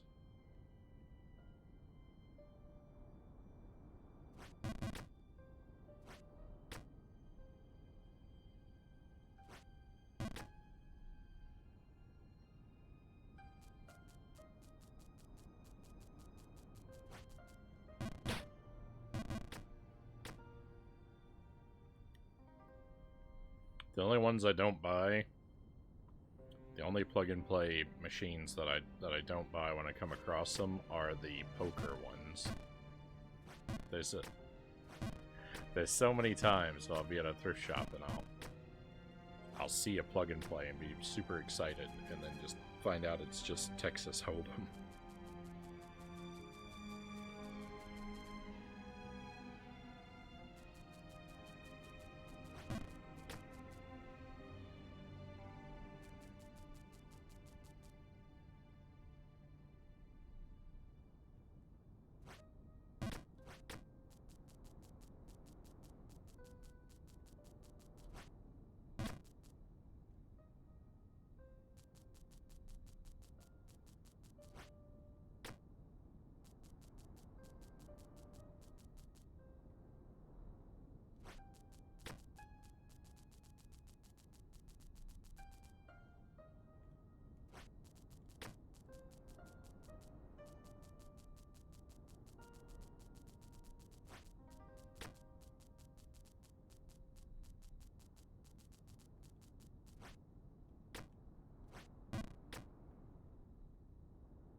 I'm clearly not skilled enough to defeat this game.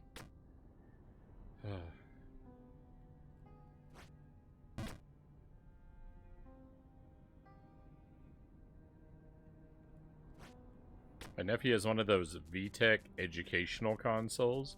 I've considered trying that out.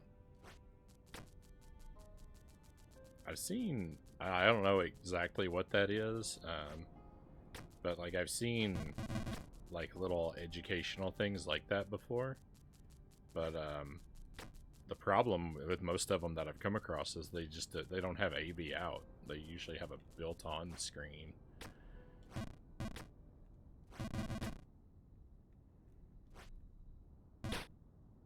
But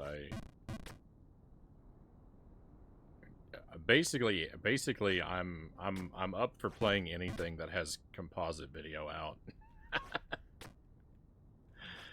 That's all I'm looking for. Is if it has composite video, then it goes into my shopping cart. Except the poker games, just because I don't think it would be very entertaining to watch me try and play.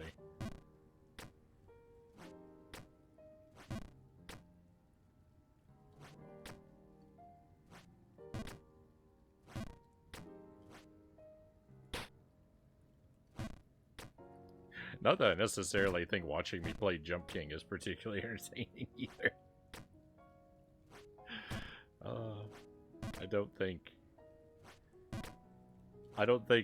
think anybody understands how truly good they are to be willing to keep me company during this struggle. You have to have some of like the highest level of compassion on the planet.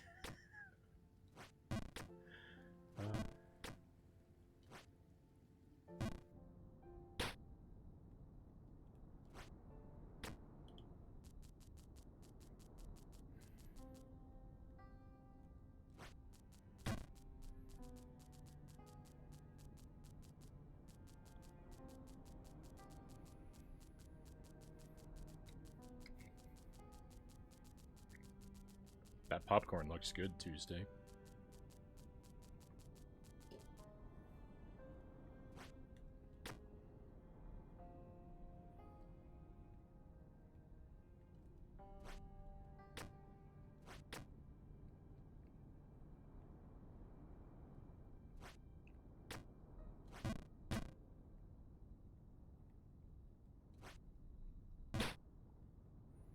Does anyone know what the secret is that makes movie theater popcorn taste like movie theater popcorn? Because every movie theater has popcorn that tastes the same. And no popcorn that I've ever made at home has ever tasted anything like it. There's tons. There are tons of bags of microwave popcorn that proclaim that they're movie theater popcorn. They don't taste a thing like it. And the stuff that I make just from the kernels, not even close either.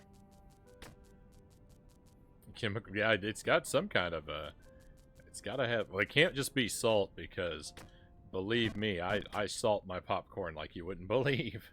There's some sort of chemical. Like, I don't know what it is. Like, is it MSG or is it some kind of special oil? There's something they use that makes it different.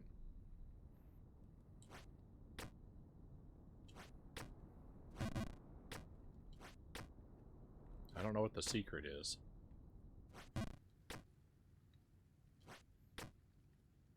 Movie theater salt.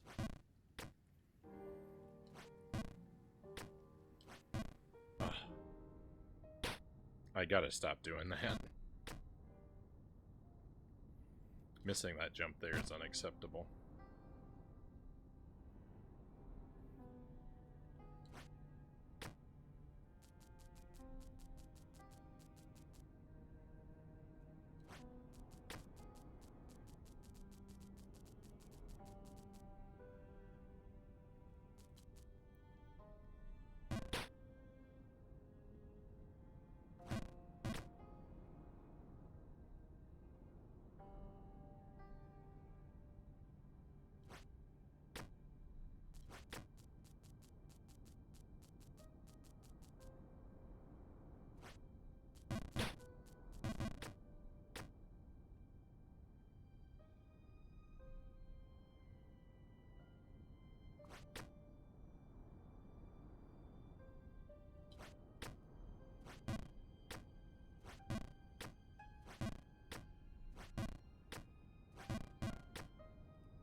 Ever since we got cursed, they say. There's something going on here. I don't know what the story... I don't know what the lore of Jump King is.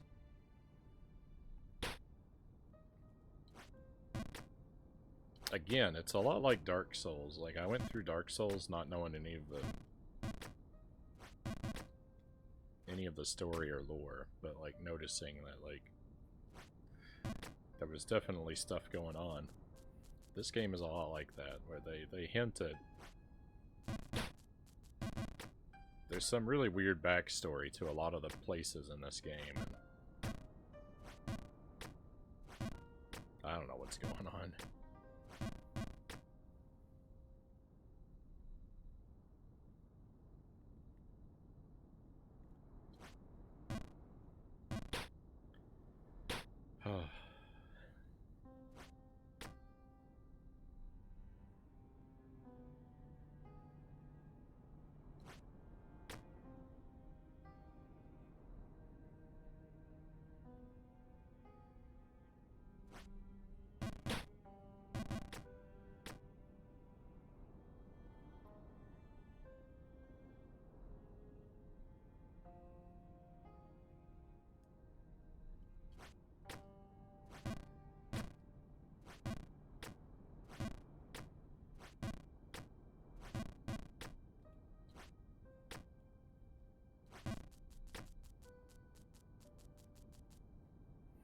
Doing anything is such a hassle.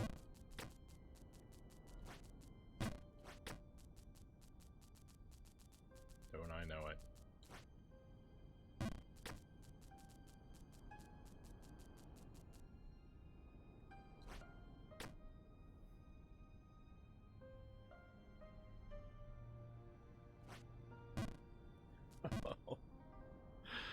Oh, I'm so unhappy. I'm so tired of this.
How many times have I done that on that jump now? In a row. It feels like 1,000.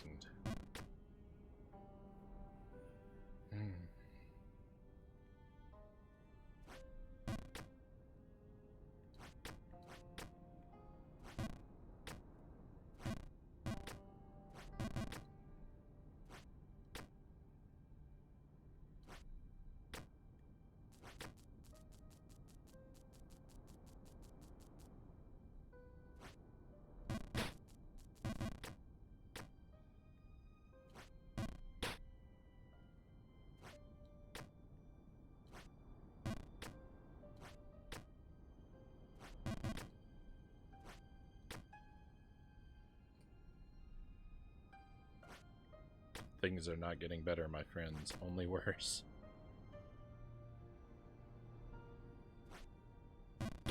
I can't make it back up to the pink area. And soon enough, I'm going to fall, and I'm going to be down in the ice, and I'm not... There you go. I'm not going to be able to make it back up to the wind now.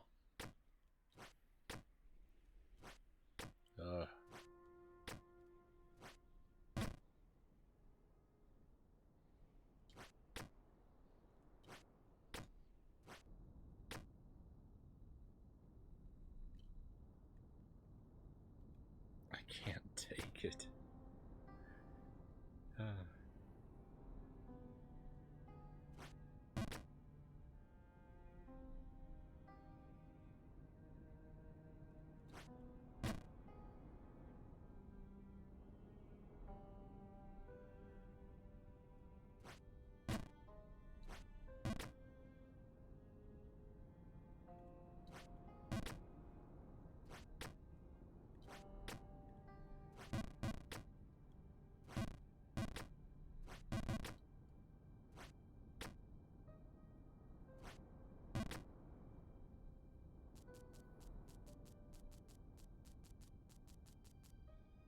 I want to end the stream and go do something fun.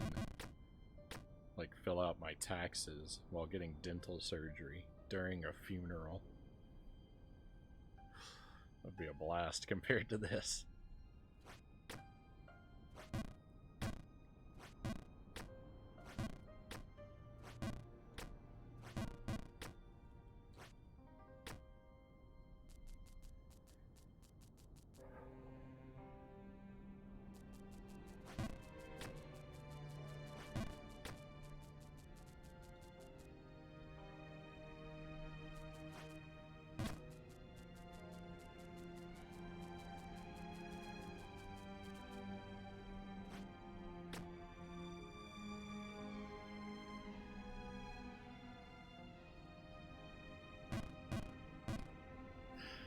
I didn't even try that time. Yeah. I think we've done as good as we're gonna do tonight. I don't think we're gonna see any progress.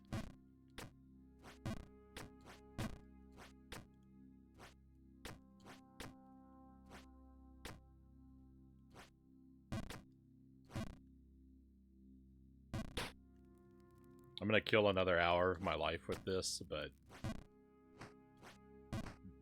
my hope is extinguished.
I want a Jump King mod with permadeath. Every fall where you splat, instant death. Start at the very bottom of the game. Not even the Greenland checkpoint. The very bottom of the game. With every splat.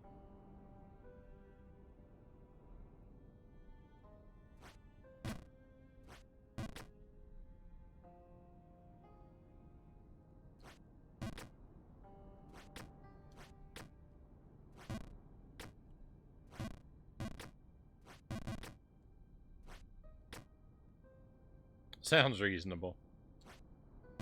This is clearly too easy on you when you mess up.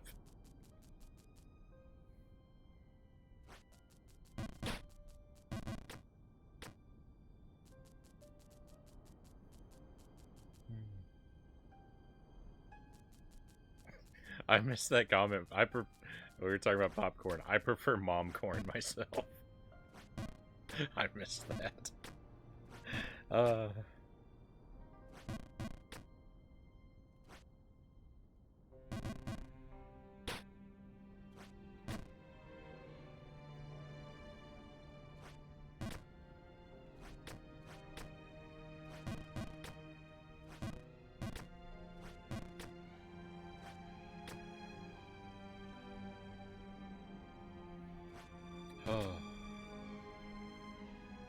This game is agony.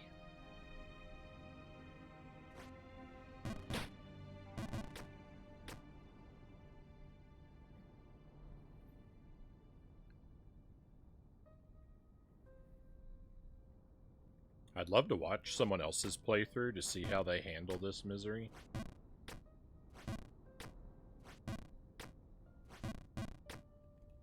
My blind policy wouldn't allow it, but I sure am curious.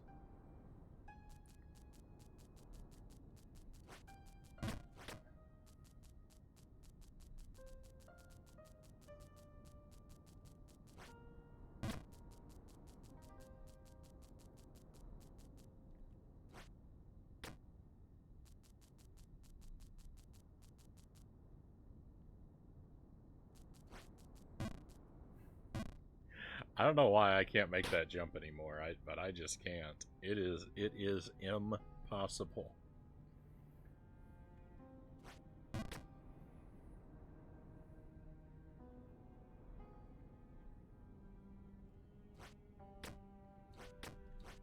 I think I've missed it 12 times in a row now.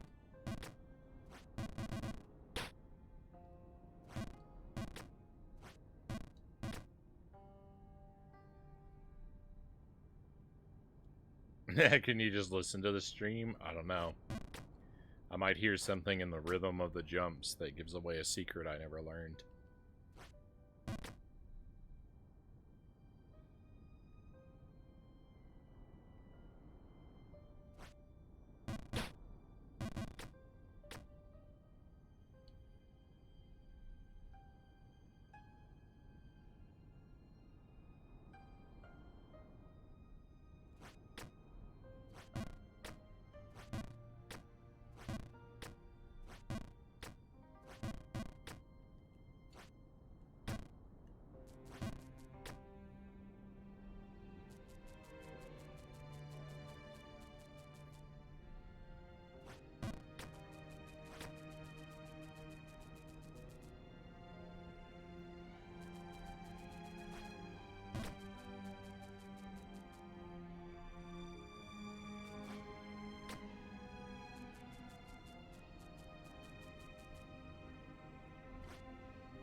I have a complete sensory deprivation policy.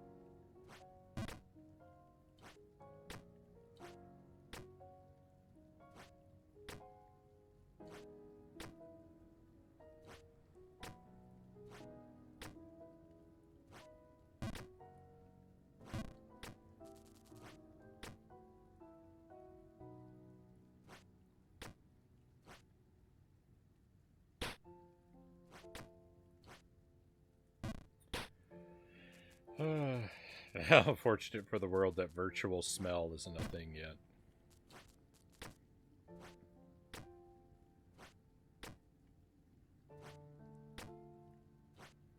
I think we'll probably have virtual taste before we have virtual smell.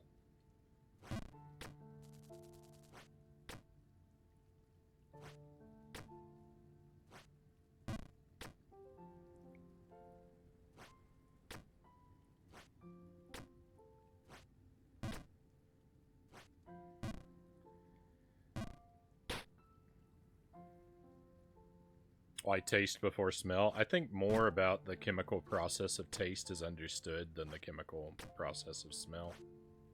I just think it'll be more easy to replicate.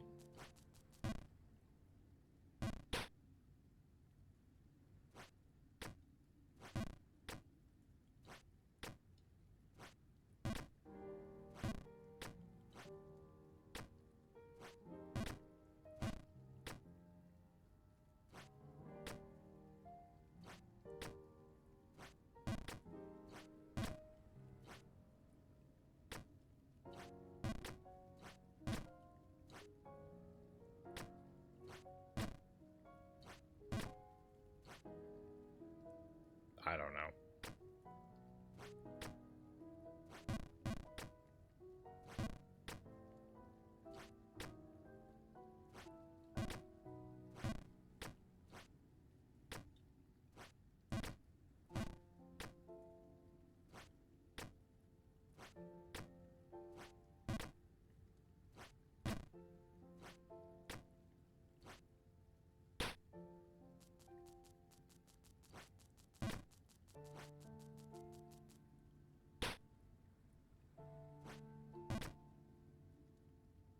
It sounds intrusive to implement. Yeah.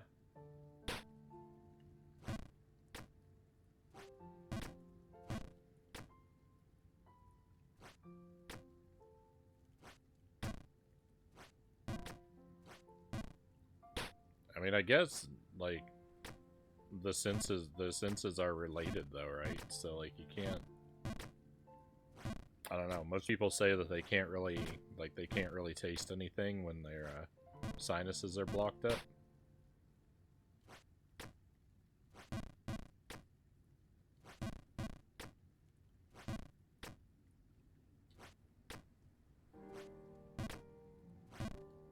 I don't really feel like I experienced that phenomenon.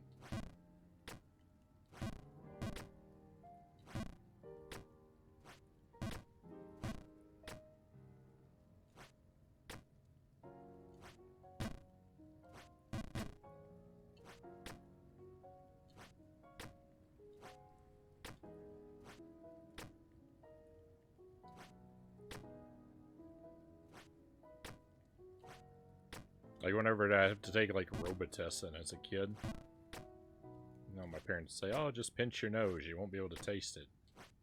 False.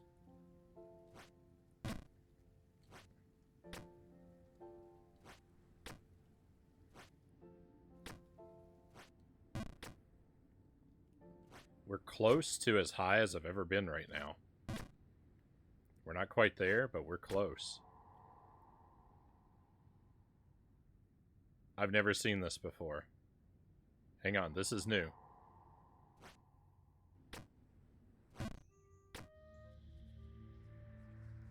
Hidden Kingdom?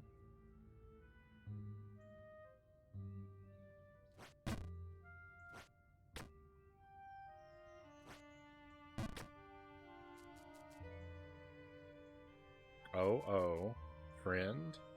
I feel like some of these floors are false.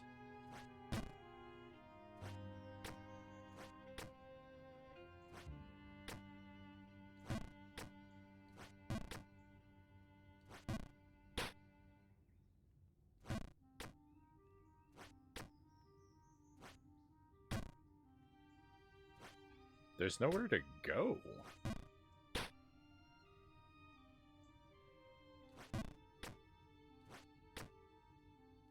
I want to be excited, but I'm hitting my head on invisible stuff? Oh, it really is an invisible thing up there. Huh.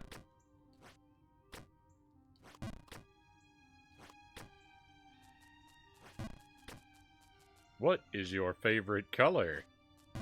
My favorite color is clear.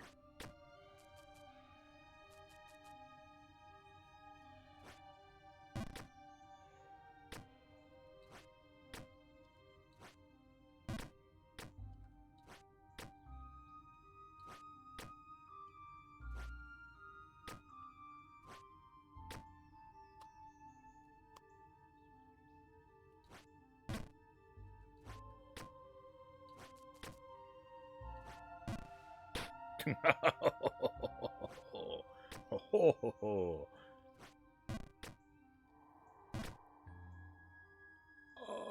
my goodness. I know where that's gonna lead. That's gonna lead all the way back down to Pink World.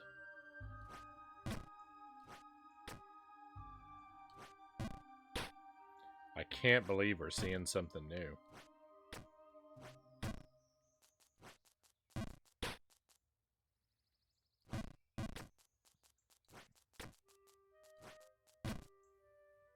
With all of our hang-ups, 3D glasses have never worked on me. I see either red or blue, but no 3D effect at all. Yeah, I don't think I've had success with the old red and blue 3D glasses either. It's been a long while since I've tried a pair out, but I don't recall ever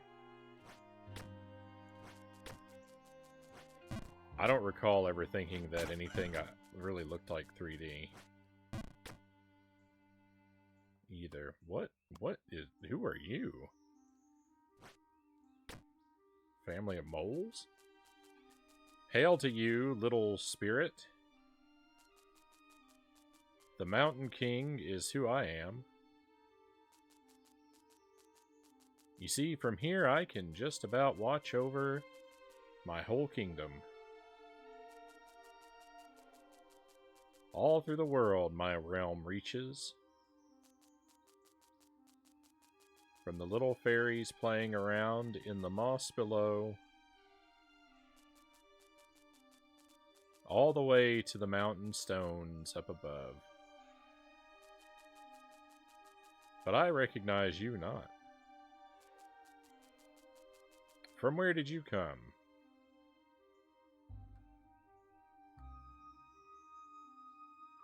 I like this guy. I knew you could do it. Progress. So, I mean, it's always temporary progress. I get it. You're in the Hall of the Mountain King.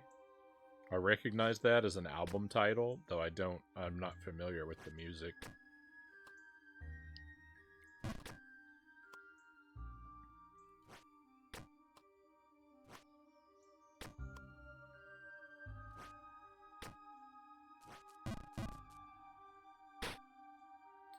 This is going to be rough.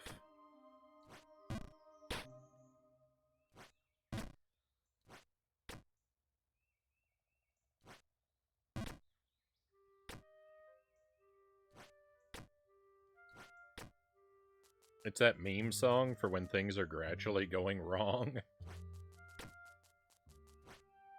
The soundtrack of my life.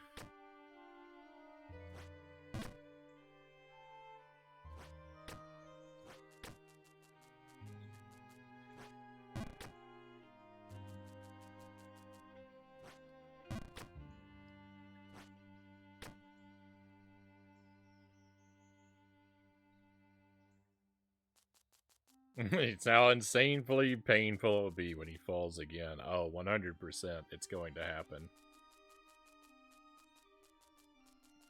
I like this Mountain King guy.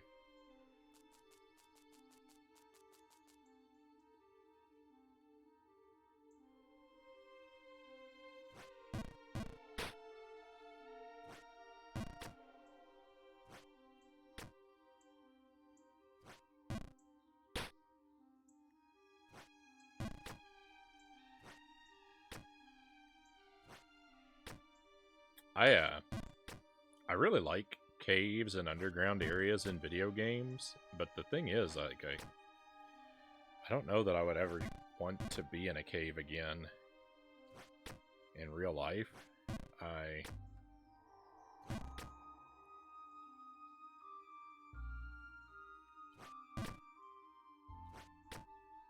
feel like I've developed over the years a little bit of claustrophobia, because the thought of actually being down in a cave-like situation sort of causes me a lot of anxiety. Hey, Sark, welcome in. I've come to offer my condolences. And the raid. Thank you for the raid. Oh. Welcome to my nightmare, Sark. I made progress tonight. This is all new to me. The Hidden Kingdom, I've never been here before. This is pure progress right now. I'm as happy as I've ever been. And I've been miserable for the past 3 hours. I've been absolutely miserable. Oh, what a horrible night. Thank you for the GG. Thank you for joining us. I don't know if that's M. Andrew FX or Mandrew, but welcome in either way. Welcome in Mame Ninja Gaming. Pleasure to have you here as well. Thank you for coming along. What were you up to, Sark? What was the challenge tonight?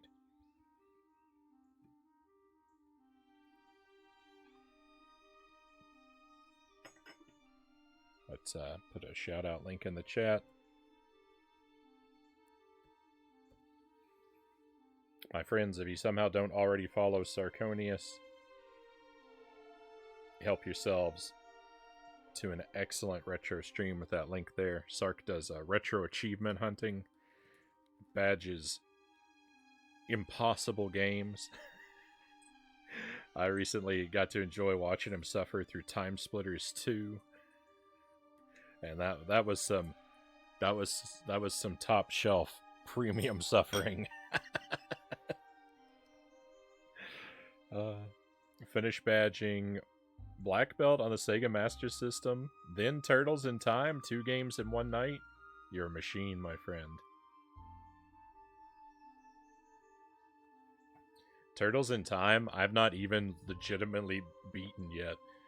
To my great shame, I've only played through it once on the stream, and I went into the options and gave myself extra lives. So I have to go back and correct that wrong someday. Mame Ninja, thank you for the follow. Very much appreciate you coming on board with us. Extra lives are allowed in the set. Fair enough. I didn't know. One thing that gave me trouble was I didn't know you could turn off the auto dash in the options, and that gave me the auto dash feature in that game gave me a tremendous headache. So I think I do a little better at it, knowing that I can change that in the options. You did the first run with the auto dash, never again? Yeah, it was pretty disgusting. I couldn't figure out how to adapt to it.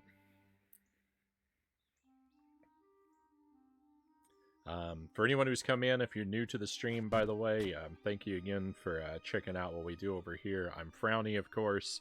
I'm a largely retro streamer myself. Stream most weeknights in the Central Time Zone, really late at night, 11 p.m. to about 5 a.m. typically. Currently, we're working on Spyro the Dragon on PS1, Zoda's Revenge on NES, and Hades and Jump King on the Switch are some of my ongoing projects. I'm also playing through this really super jank plug-and-play called 50 Video Games Included, which I love. It's glorious trash. I prioritize extremely blind playthroughs of games, so no manuals, no back of the box, no help, no advice, nothing. I just struggle my way through. Sometimes I don't understand the mechanics of the games I'm playing or even the controls, but it's not a recommended approach, but I feel like it leads to some pretty entertaining moments from time to time. I like to do, I don't hunt the retro achievements myself, but I do like to do challenge runs of tough games from time to time.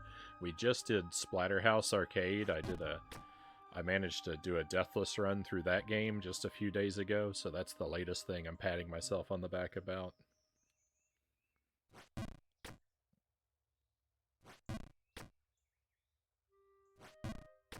I like really hard games, but they don't like me back. I've been working on Jump King.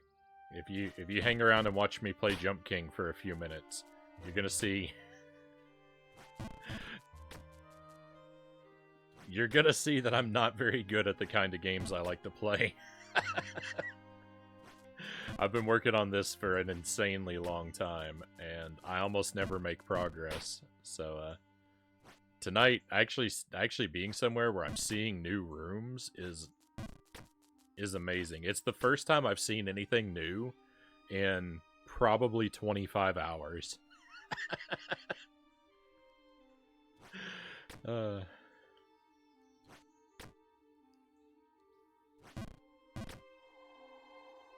Oh, there's a whole series of blocks on the other side, too. Alright, well, this is pretty amazing.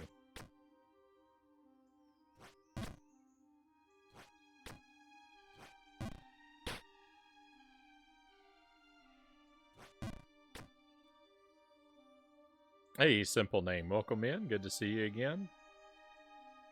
I admire the dedication, even if I warned you against it. Thank you, Sark. That's my one thing is I'm not clever, I'm not talented, but I do manage to beat some pretty tough games sometimes because I am foolishly stubborn. I'm nearly endlessly persistent. And when you think about it,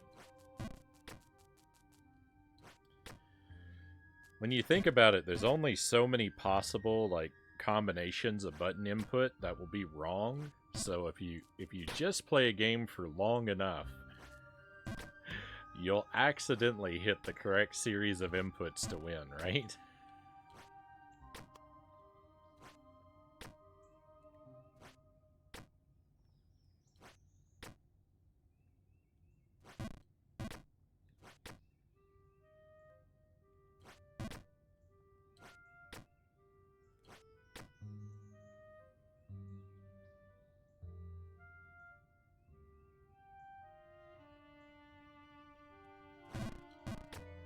That's awesome.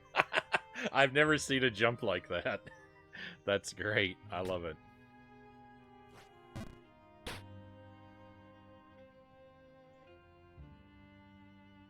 Is there anything down here? Oh, just him again. Alright.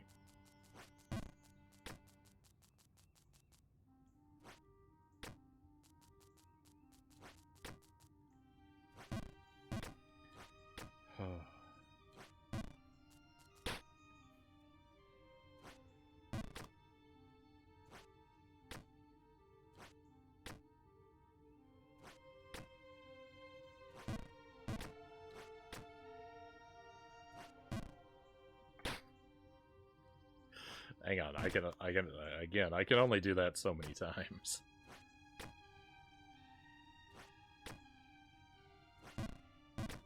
I like this invisible platform gimmick. I like this invisible platform gimmick better than any gimmick I've come across in recent memory. Well, I mean, I've only really come across ice and wind, but I think this is probably better than both ice and wind.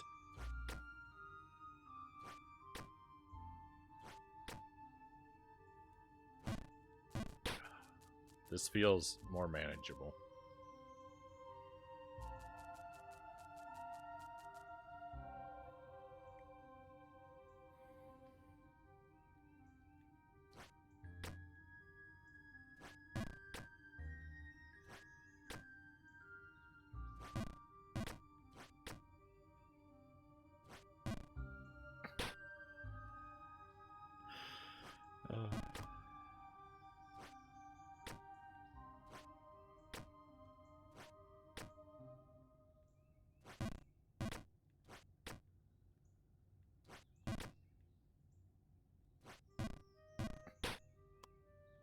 It's harder than it looks, I swear.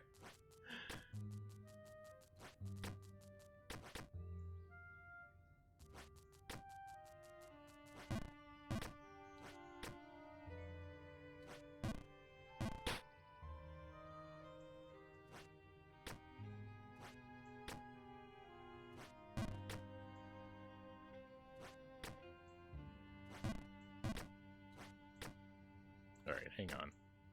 Can I... Actually, do I... I don't even need to do that stuff on that. Alright, well, it just got a little easier.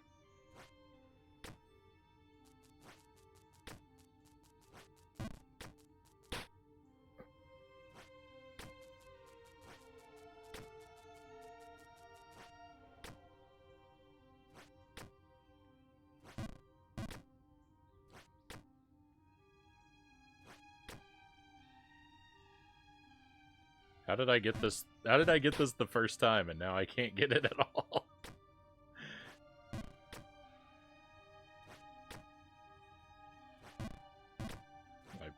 My beginner's luck sure ran out quickly.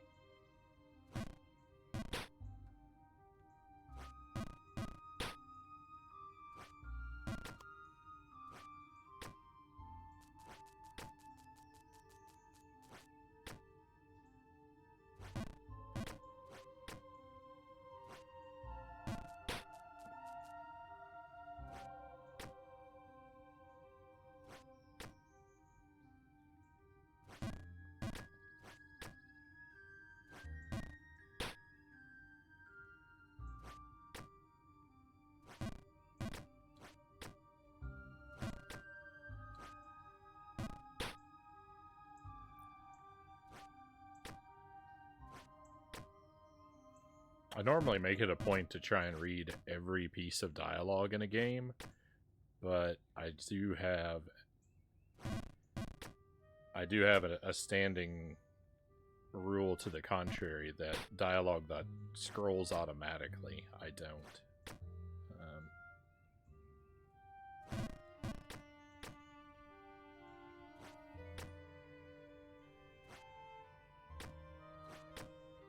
I'm usually just completely incapable of keeping up with auto-scrolling dialogue. Game developers never seem to account for my southern drawl when they set the scrolling speed.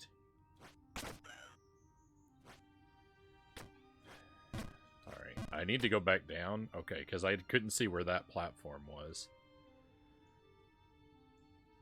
Or I didn't remember where it was. I saw it out of the corner of my eye a moment ago. No!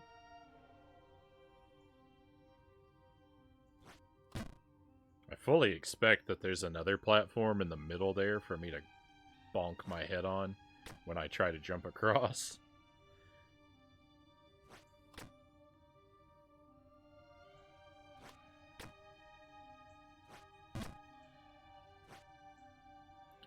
Yuck.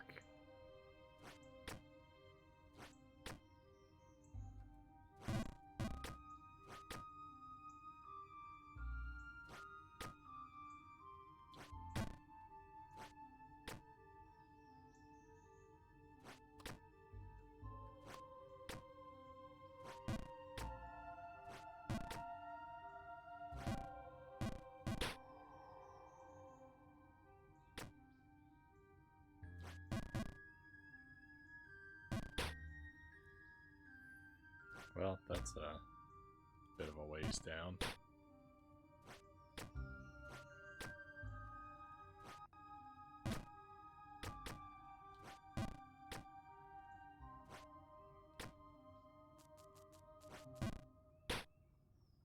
You look funny.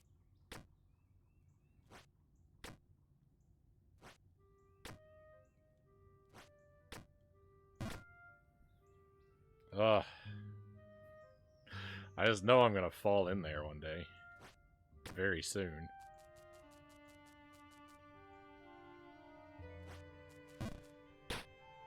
Oh yeah, that's right.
Thought maybe a bounce would make that easier since I kept over jumping that one platform there, but maybe I'm wrong.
It is deceptively difficult to make it on. Oh, never mind.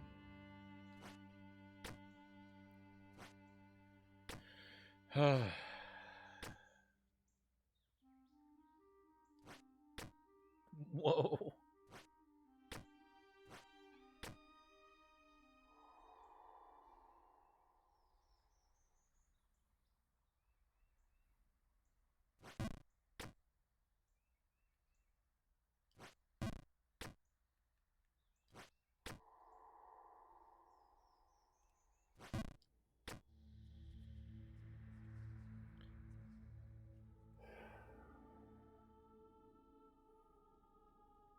We not only made it to a new area, but through a new area. Now, granted, that hidden kingdom was really easy.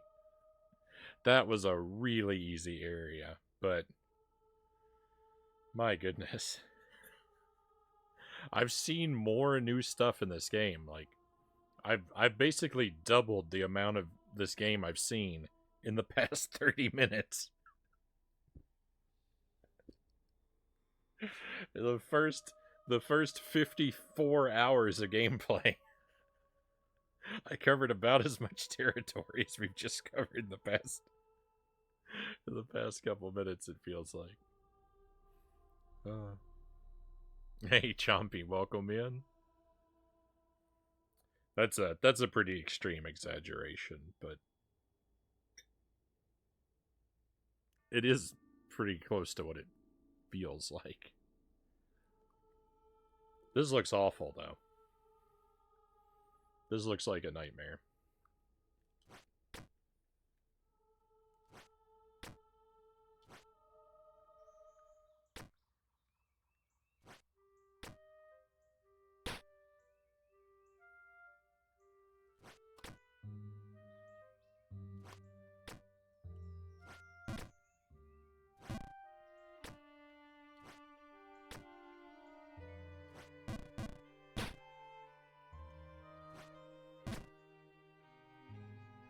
This place isn't fun. I believe it. I believe it.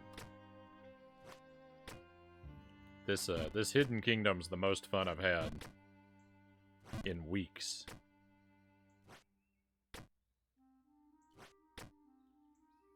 And when I fall down that shaft over there on the left, all the way back into the pink area.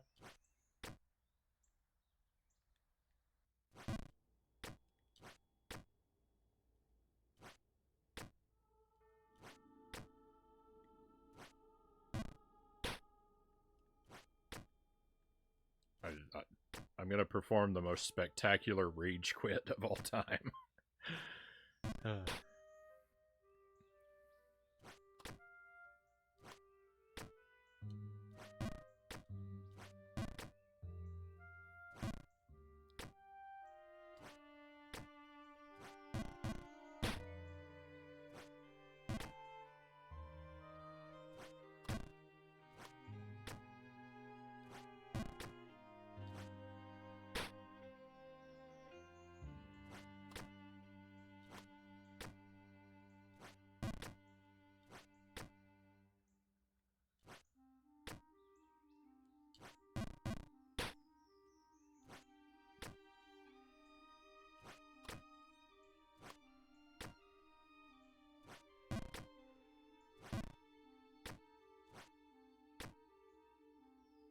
Wait a moment.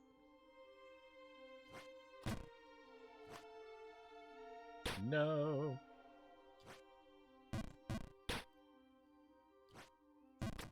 It's all alright.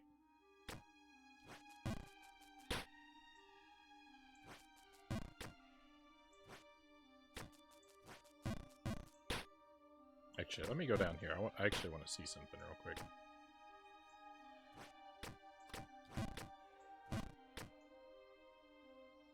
Alright, that's not open on the left. Okay, so yeah. That really will take me all the way back down to the beginning of the earth.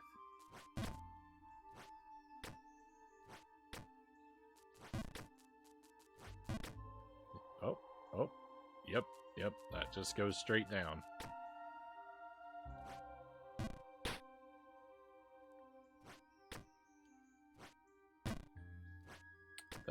That left-hand channel is a one-way ticket all the way back to Bedrock.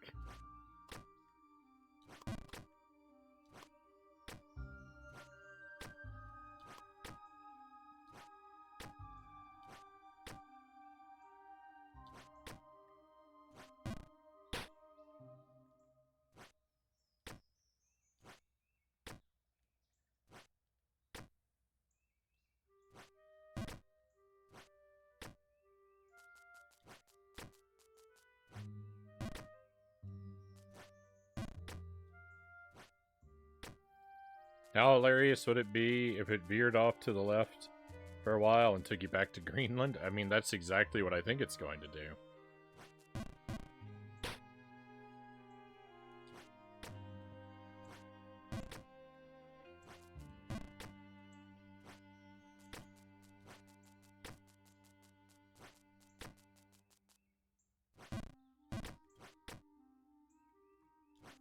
I don't think it's going to fall directly to Greenland and directly to Bedrock, but it's going to fall far enough down that I get dispirited.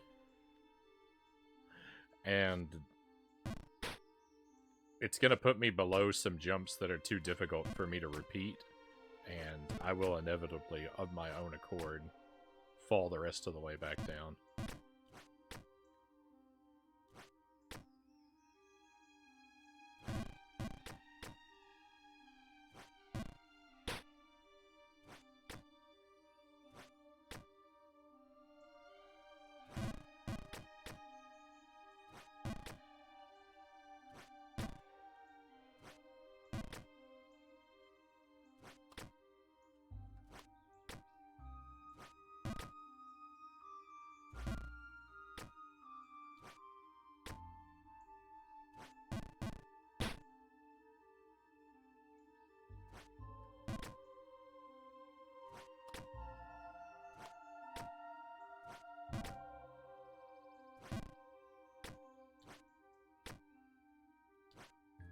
Hey!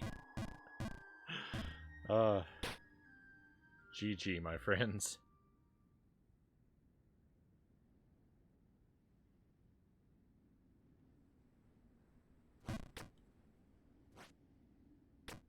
I actually don't know where I am.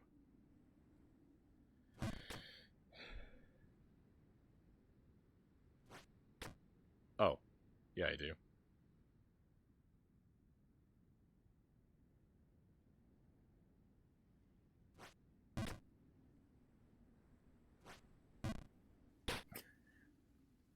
What did I tell you? Hey, Narblast. Great to see you. Thank you for the good luck wishes. I did get to see something new tonight. I'm in grave peril at the moment of falling really far away from any hope of progress.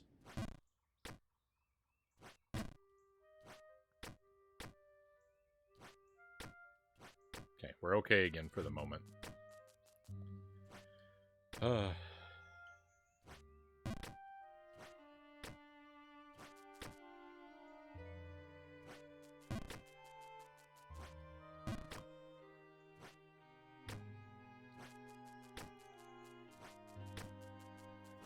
We're doing alright now. We're doing alright.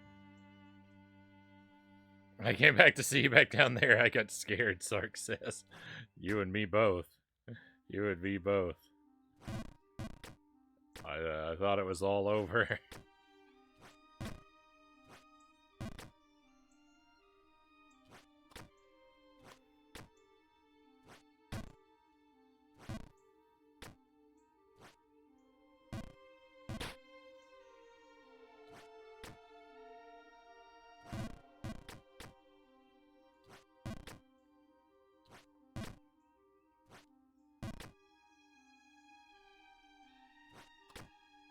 Oh, Nar, if you're still there, I forgot. I got your message right before the stream, by the way.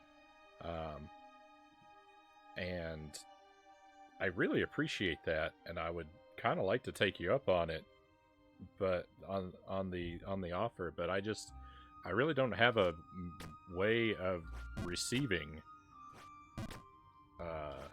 packages. I don't have a PO box or anything like that, and while I'm pretty sure, you know, I think I have a fairly good ability to you know, to sense like who I could trust to send me stuff directly. I just think it's better policy not to give out my home address, regardless of how much I think I could trust someone. So, I really do appreciate that. It's really generous of you to offer that to me. But yeah, I don't have a PO box or anything like that set up.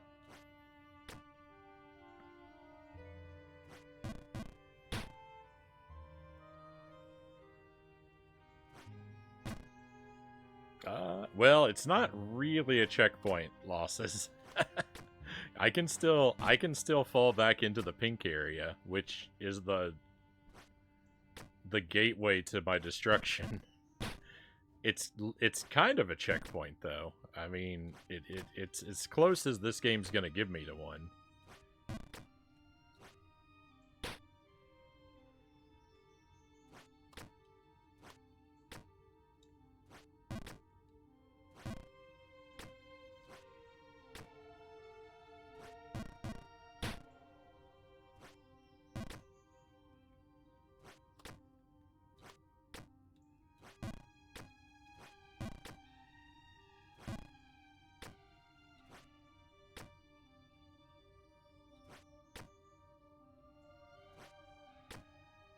Hey, Vintage, good to see you. Welcome in. Yeah, it's been a while. I'm glad that you're able to stop in. Playing Jump King, my nemesis, the game that beats me up more than any other game.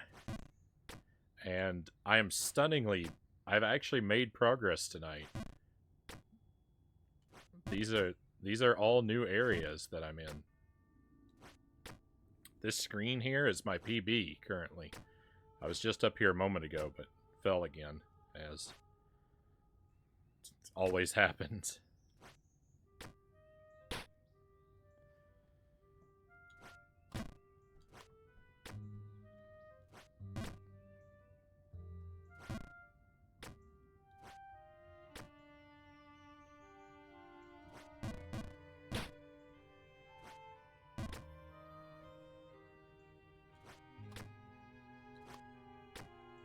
No, old school platformers are always frightening, but this is something else. I think this game actually is a throwback. I think this came out in, well, it's not that old. I don't know exactly how old it is. Like maybe 5 or 6 years.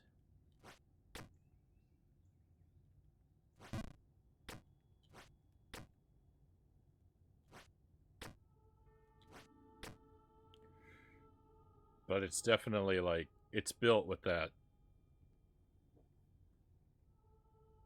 It's brutal. It's brutal. It's this, I keep saying it's the scariest game I've ever played.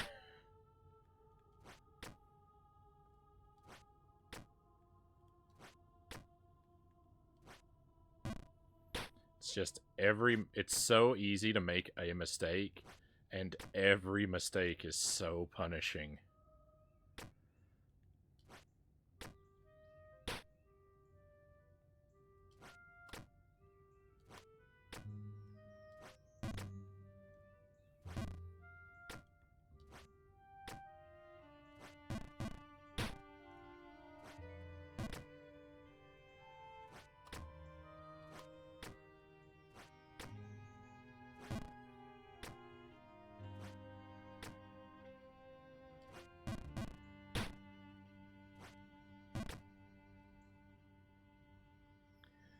I fell off the screen. It took me 4 hours to get back, Losses says. No. if I fall off, if I fall out of this area, if I seriously fall back into the pink area, like not just to that first screen, but like if I fall any lower than we went, it will probably take me 4 weeks to get back up here.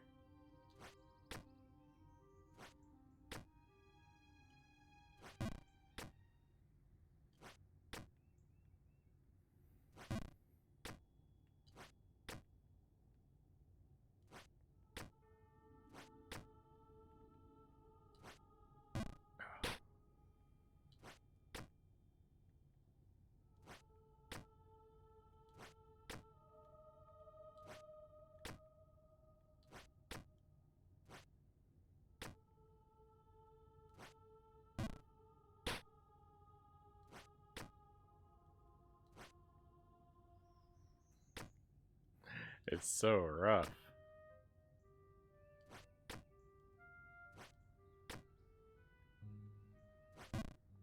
But this game would be a lot more fair and possibly even fun if you had a power meter for your jump. Yeah, I've speculated on that as well. Like if you had a visual indicator.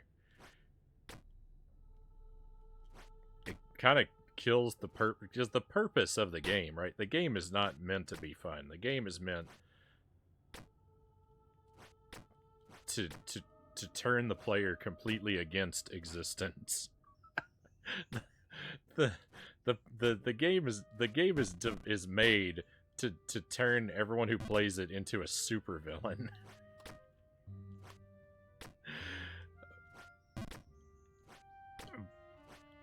But I have thought the same thing. I have thought the same thing that yeah, a little meter right next to you to show your charge. Like if this were a game like one of those games where like you get badges with like special perks and stuff, like a lot of games are. I'm sure it would have a display charge meter badge, and it would be the only thing anyone wore.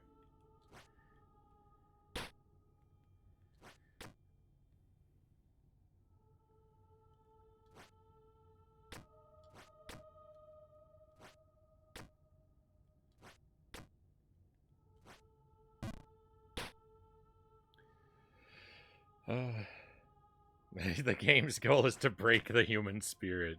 It is. Sark, for those who don't know, Sark has successfully completed the journey of Jump King, so it is doable. There is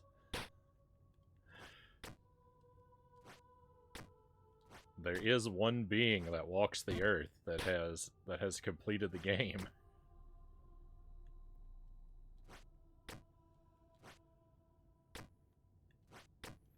I hesitate to call him immortal.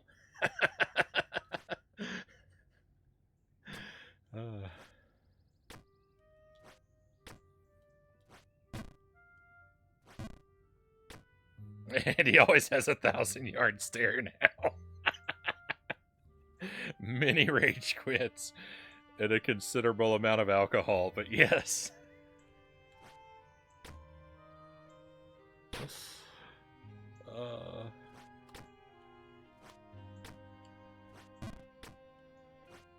Yeah.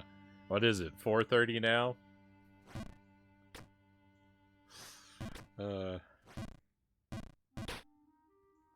The liquor stores open up at what, 8 in my area? So if I just play for 4 more hours, then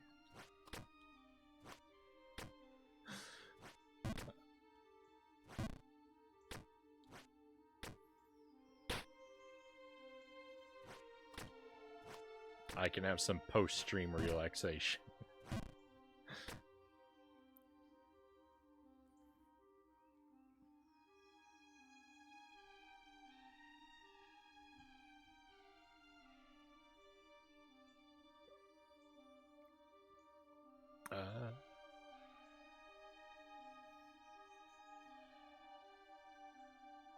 He flinches every time anyone drops anything, Vintage says. RA doesn't help with that either. It's eating my soul, Nar says.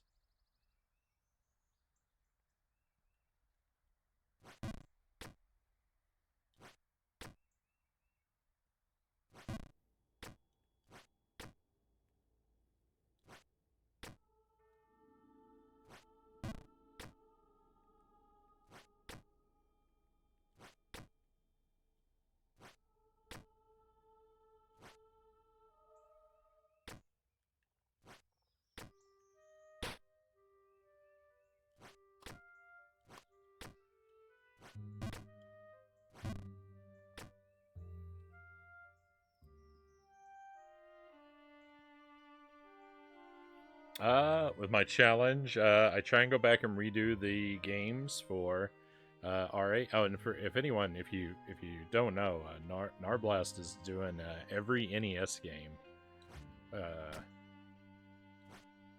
and for the first playthroughs, every game blind on real hardware, real cartridges. It is a very cool project, and he's very far along. Gonna redo the games for RA since I figure I already know what's going on, but some of the achievements are so gross that they ruin the whole set.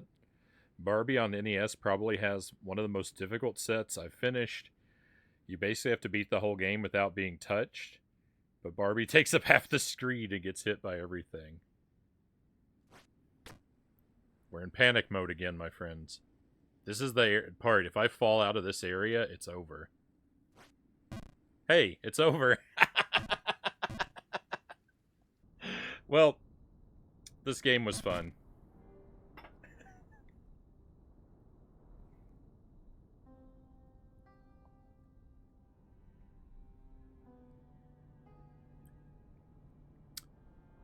There we go.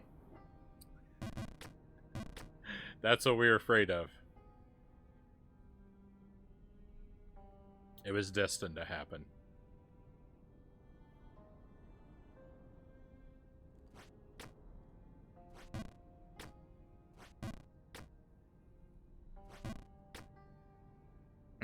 Bye, Frownie. Nice seeing new areas with you for a while. Be well, Zergling.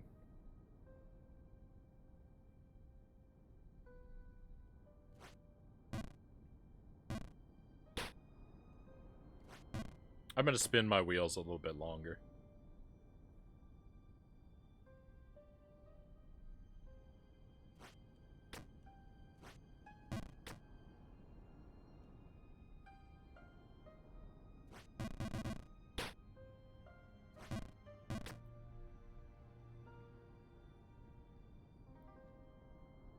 When you were working on this game, Sark, how frequently did you play it? Were you grinding this out every night, or was it like 1 or 2 day a week thing?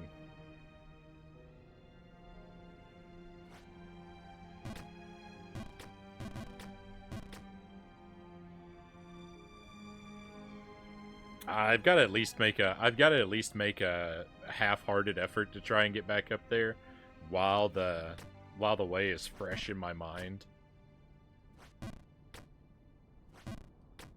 Yeah, once a week. I've been playing it for once a week, but I'm concerned it isn't enough.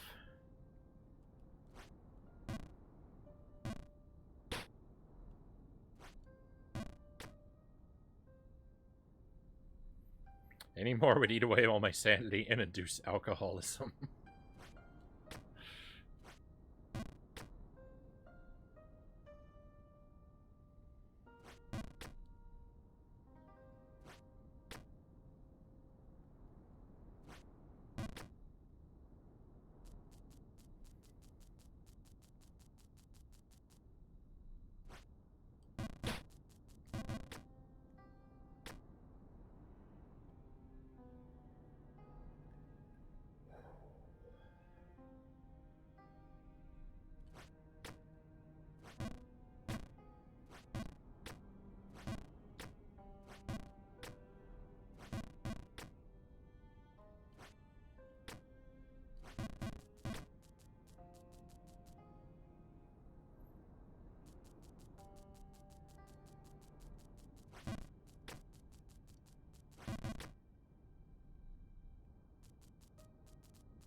I think one of the things that really holds me back in this game is I'm never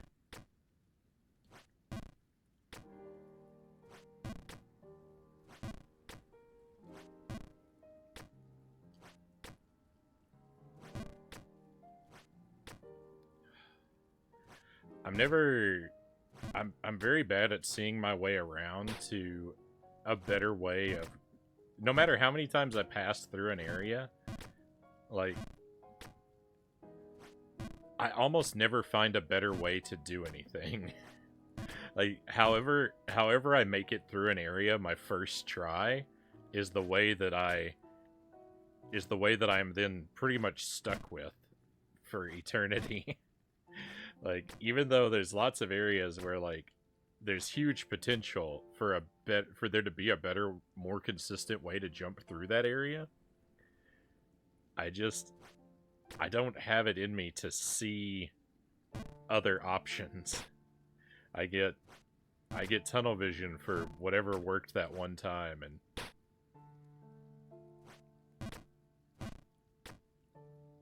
I know that's gotta be real bad, because, like, if it's just luck that gets me through an area once, like, I can't really count on that happening again, and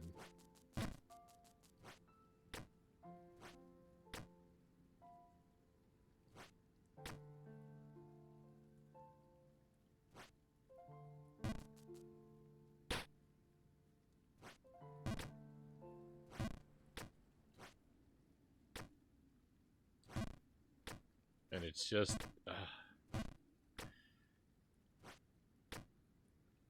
it's such a huge risk. Experimentation is such a huge risk.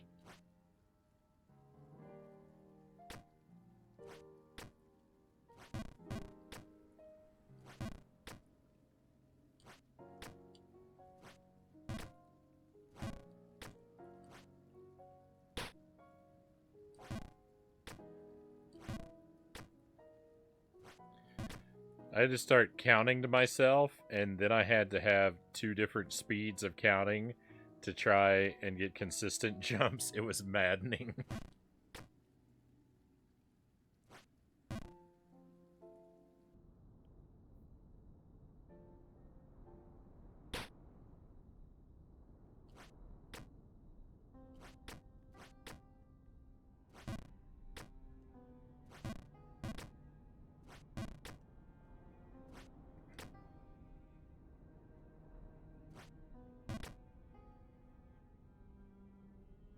I could not, Vintage says, I admire you guys' patience so much. It's, I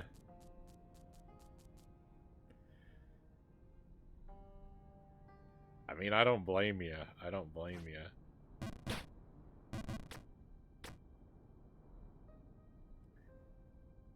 I keep saying no one should ever play this game. I keep being told I should never I should never have started playing this game.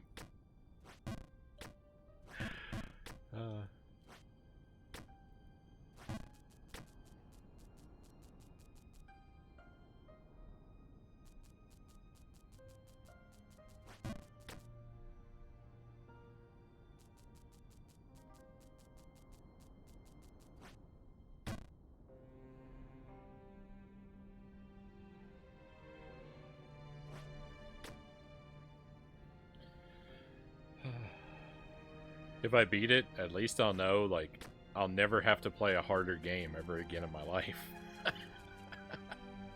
There can't be anything worse. I refuse to believe it.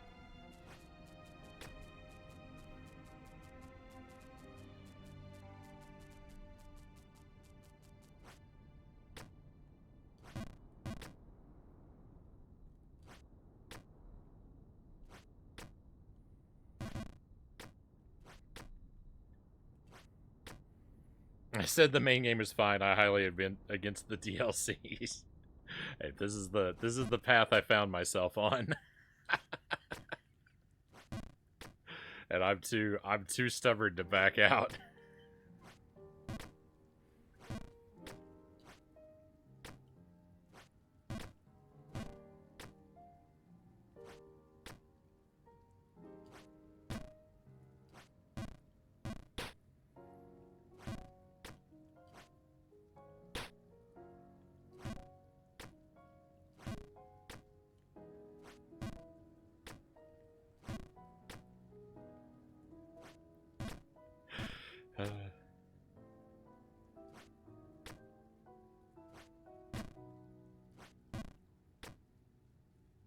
That's how I am. It becomes personal. Yeah, I have too much.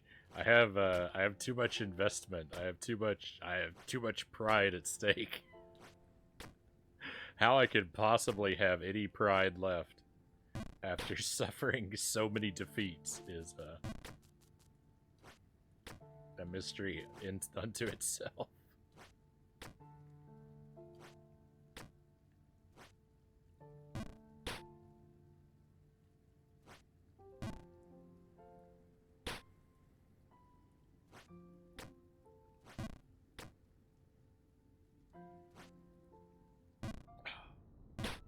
That's why that's my most hated block.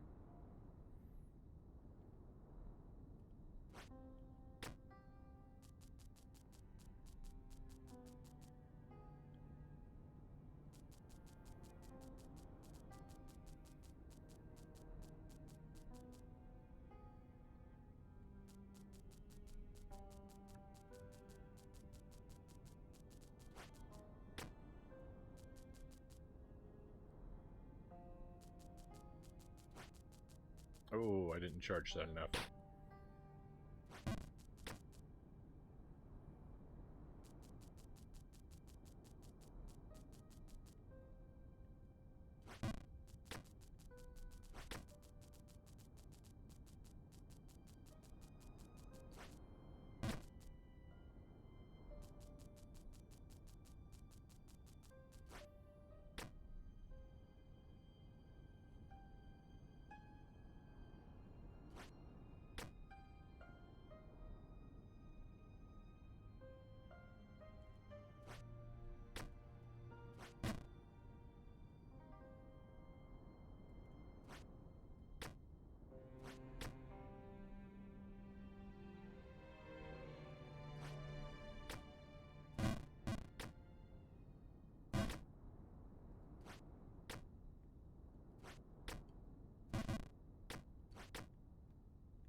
Seeing something new in this game really does do wonders for the spirit.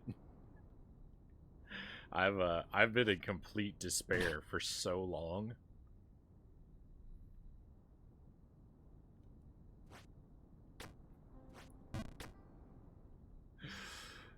For so long with this game. And like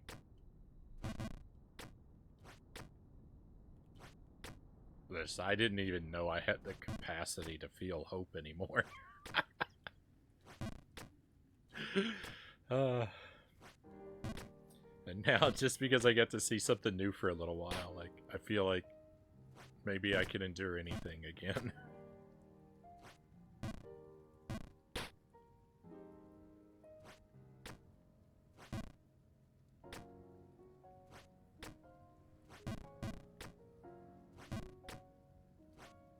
It's still not easy, but, like, maybe it's survivable.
I'm tired and I'm impatient and I'm sloppy.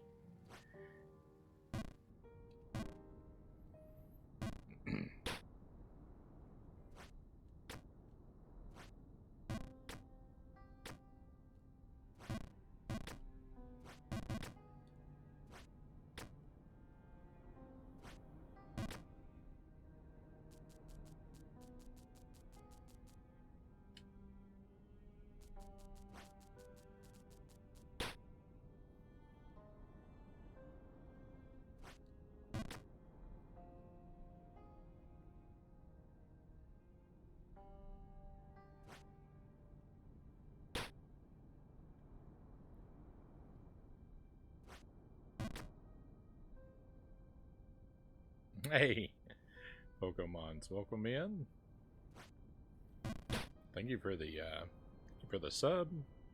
Very much appreciate that. Thank you. 6 more days.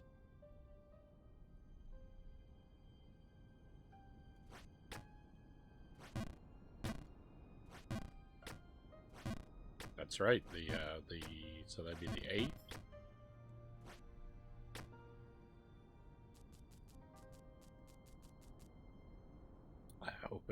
I hope it goes smoothly and successfully for you, my friend.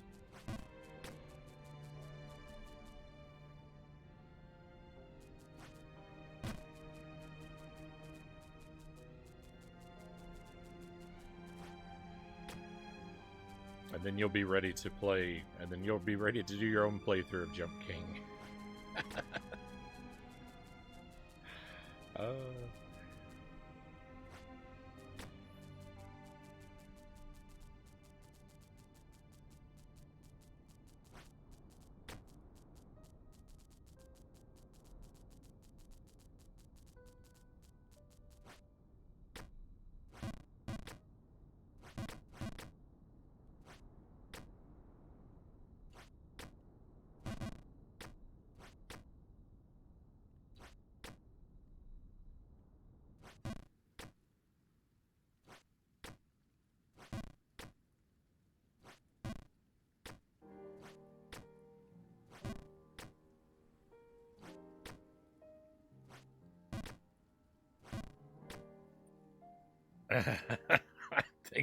I think I'd rather take a cheese grater to my eyeballs. Oh my goodness.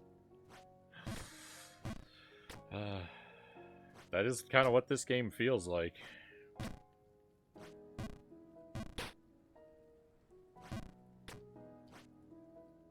I don't know if you were lurking before or not, but I saw something new. I actually made it to a brand new area and completely through that area into another. Of course I fell and erased all my progress, but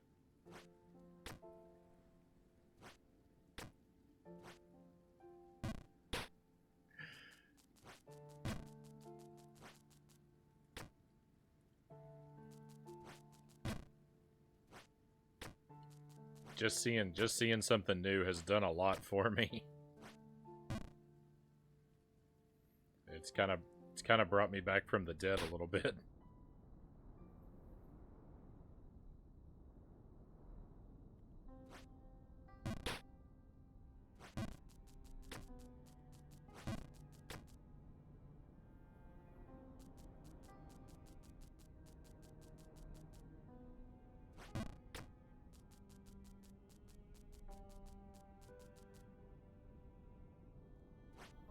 I think we're going to make one more run at the pink area. If I can get up there one more time, I think I'm going to play until I either pass through or fall out of that area.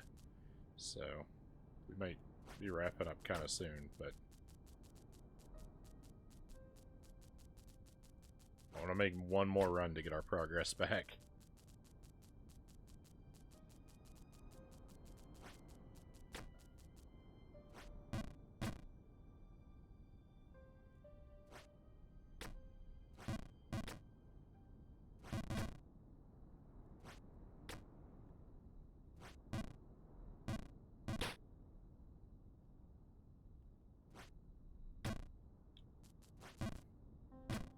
Did I say soon?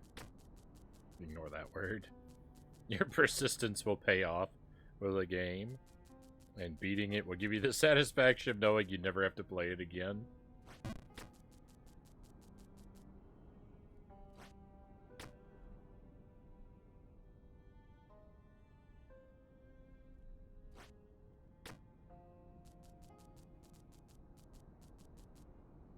Beat Arkham Asylum on the Switch yesterday. Game is shorter than I expected. It was fun, but I immediately regret beating it. Excuse me.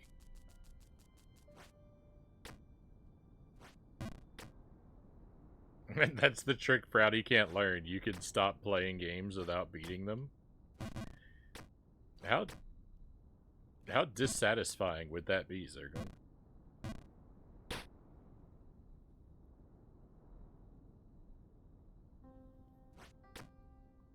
So I would have to live forever unfulfilled.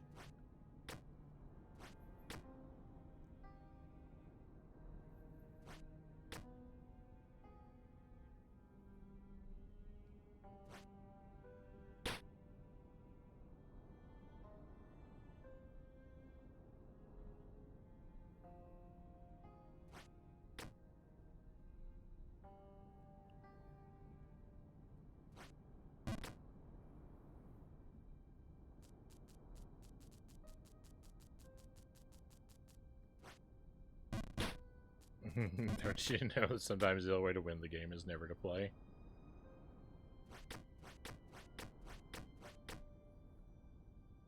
I suppose I've heard that.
I wonder if what if I just filled the schedule up with this and Taz on Super Nintendo?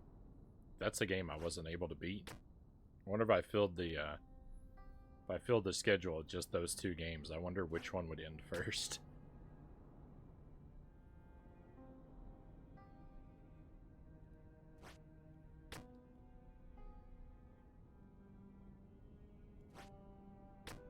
I understand the desire to conquer games, just saying it isn't the only way to never play them again.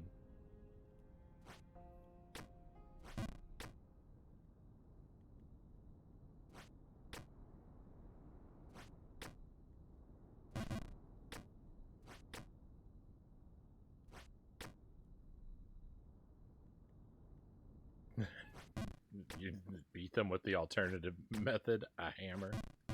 Alright, we're back up into the pink area. So next, either we pass through here or we have a big fall out of this area. Whichever happens first, we're gonna probably wrap the stream up, I think, my friends. So call this our last run for the night.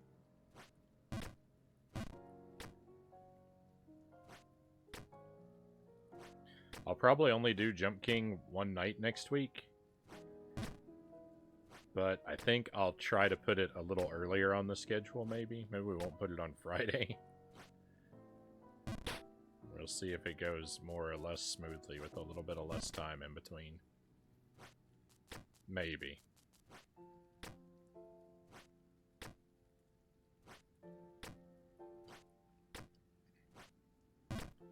Schedule's always a suggestion rather than a rule.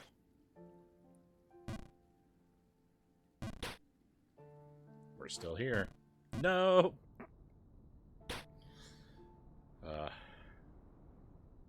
Alright. I think we'll wrap up. I was feeling good. I was feeling good.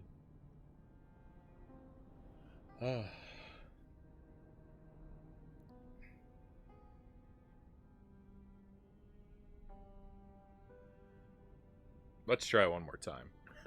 Let's go back up there one more time.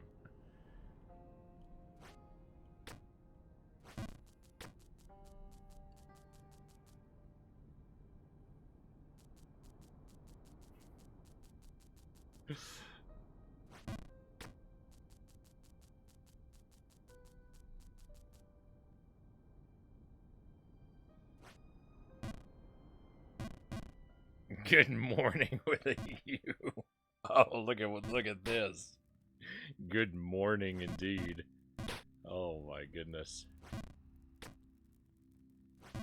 You know, I should just stop here. I should have stopped up there. And now I should just stop here.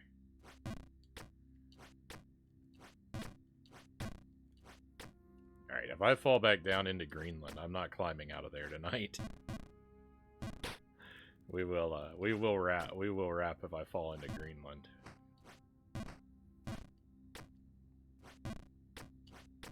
And we'll leave that mess for future Frownie.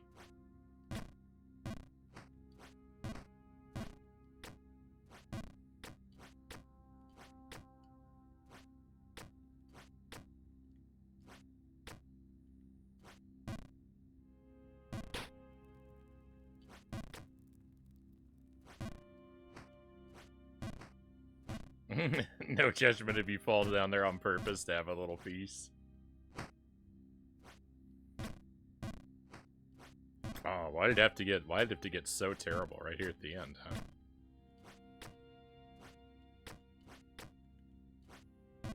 Because I'm being punished. I'm being punished for not quitting.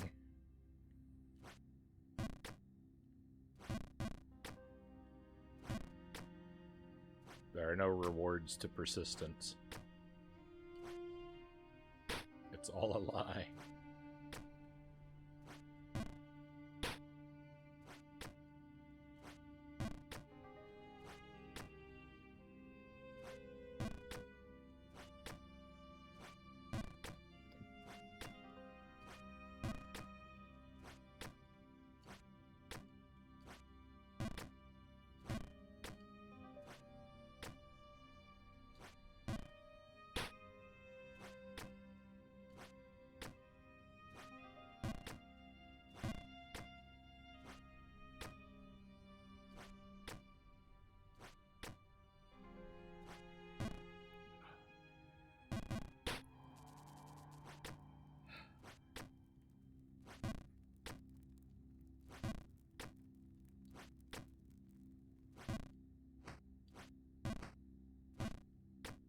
If I could just fall to the top of the game, everything will be okay. Yeah, let me just turn my TV upside down.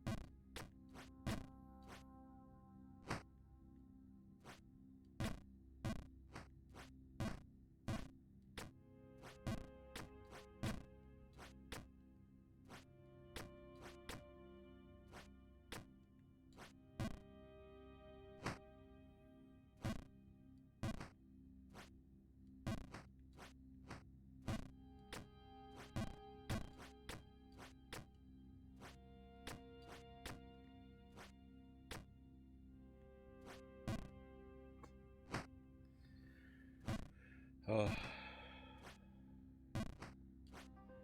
That would be an amazing Easter egg if the game could somehow like detect the orientation of your TV and turning it upside down really did reverse gravity, and you just could just fall all the way to the end. Would be an amazing Easter egg if the game could let you do that and then, like, you know, like punish you with a bad ending or something. For cheating.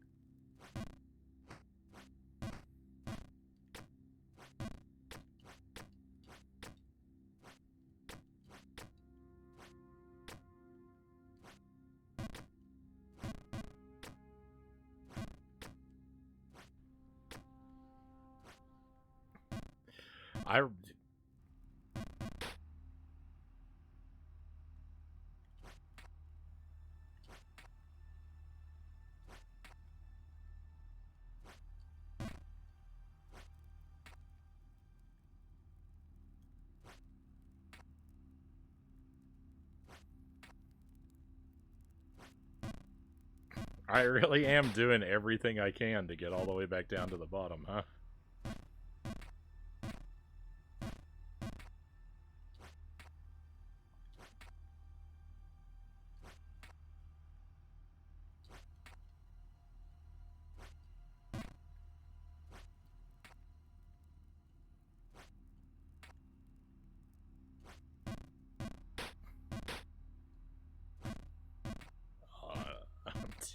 I'm too tired for this. I just want to be done.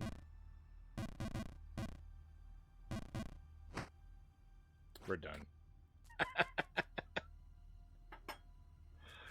Alright. I just lose more and more progress the longer I keep going. We're gonna call it a night. Thank you for joining me, my friends. We got to see something new. My Jump King hope is once again alive. It might not seem like it, but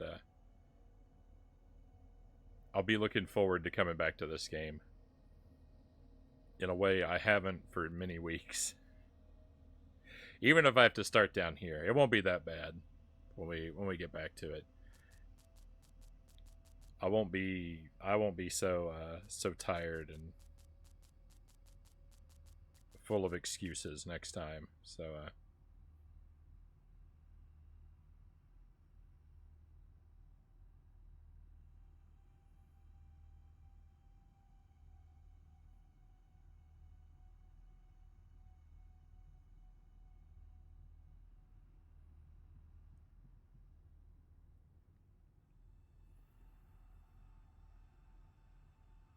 playing the game out of spite. Lovely to catch you. Thank you, Vintage.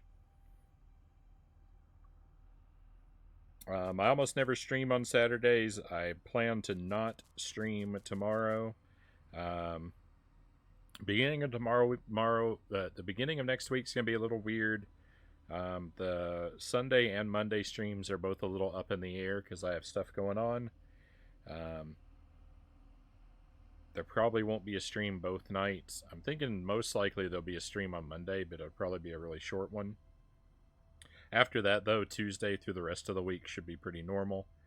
Play more Spyro, more Zoda, more Jump King, more Hades. We'll probably do another pass through Battletoads and Wampaku Graffiti. And there might be space on our schedule for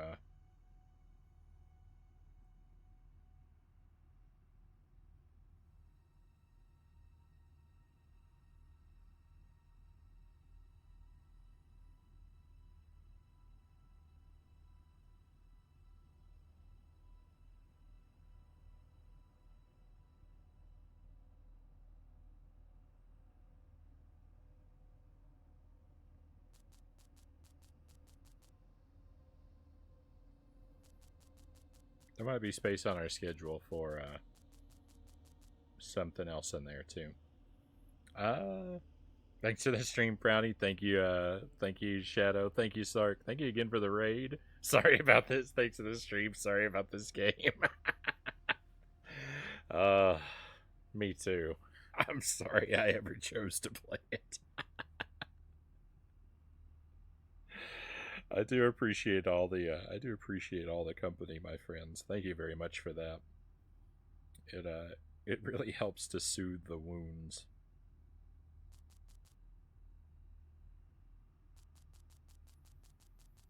Um,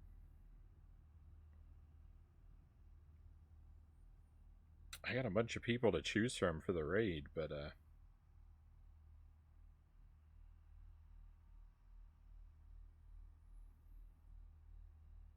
I'm just not super crazy about what anyone's playing. uh,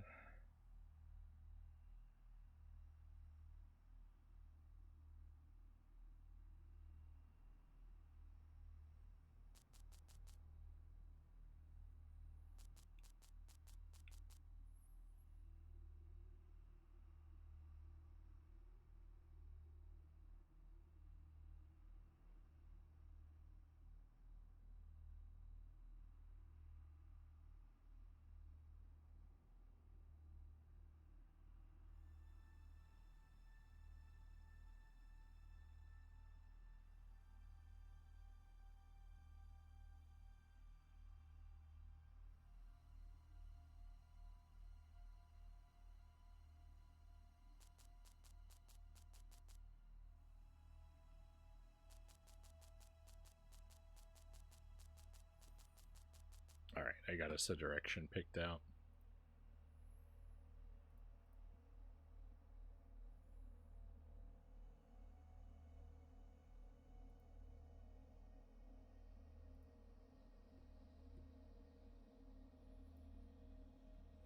I'm going to send us over to Mr. Suffer. We haven't headed this way in a little while.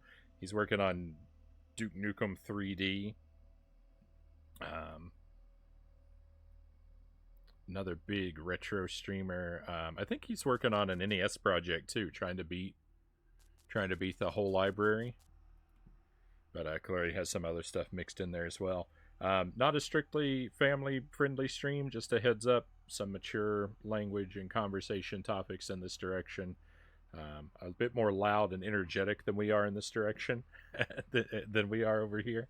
But if you come along, you're probably going to have a good time, my friends. Thank you very much for being here with me. Hopefully I'll be able to see you again soon. Be well until then. I'm fried. My brain is just fried.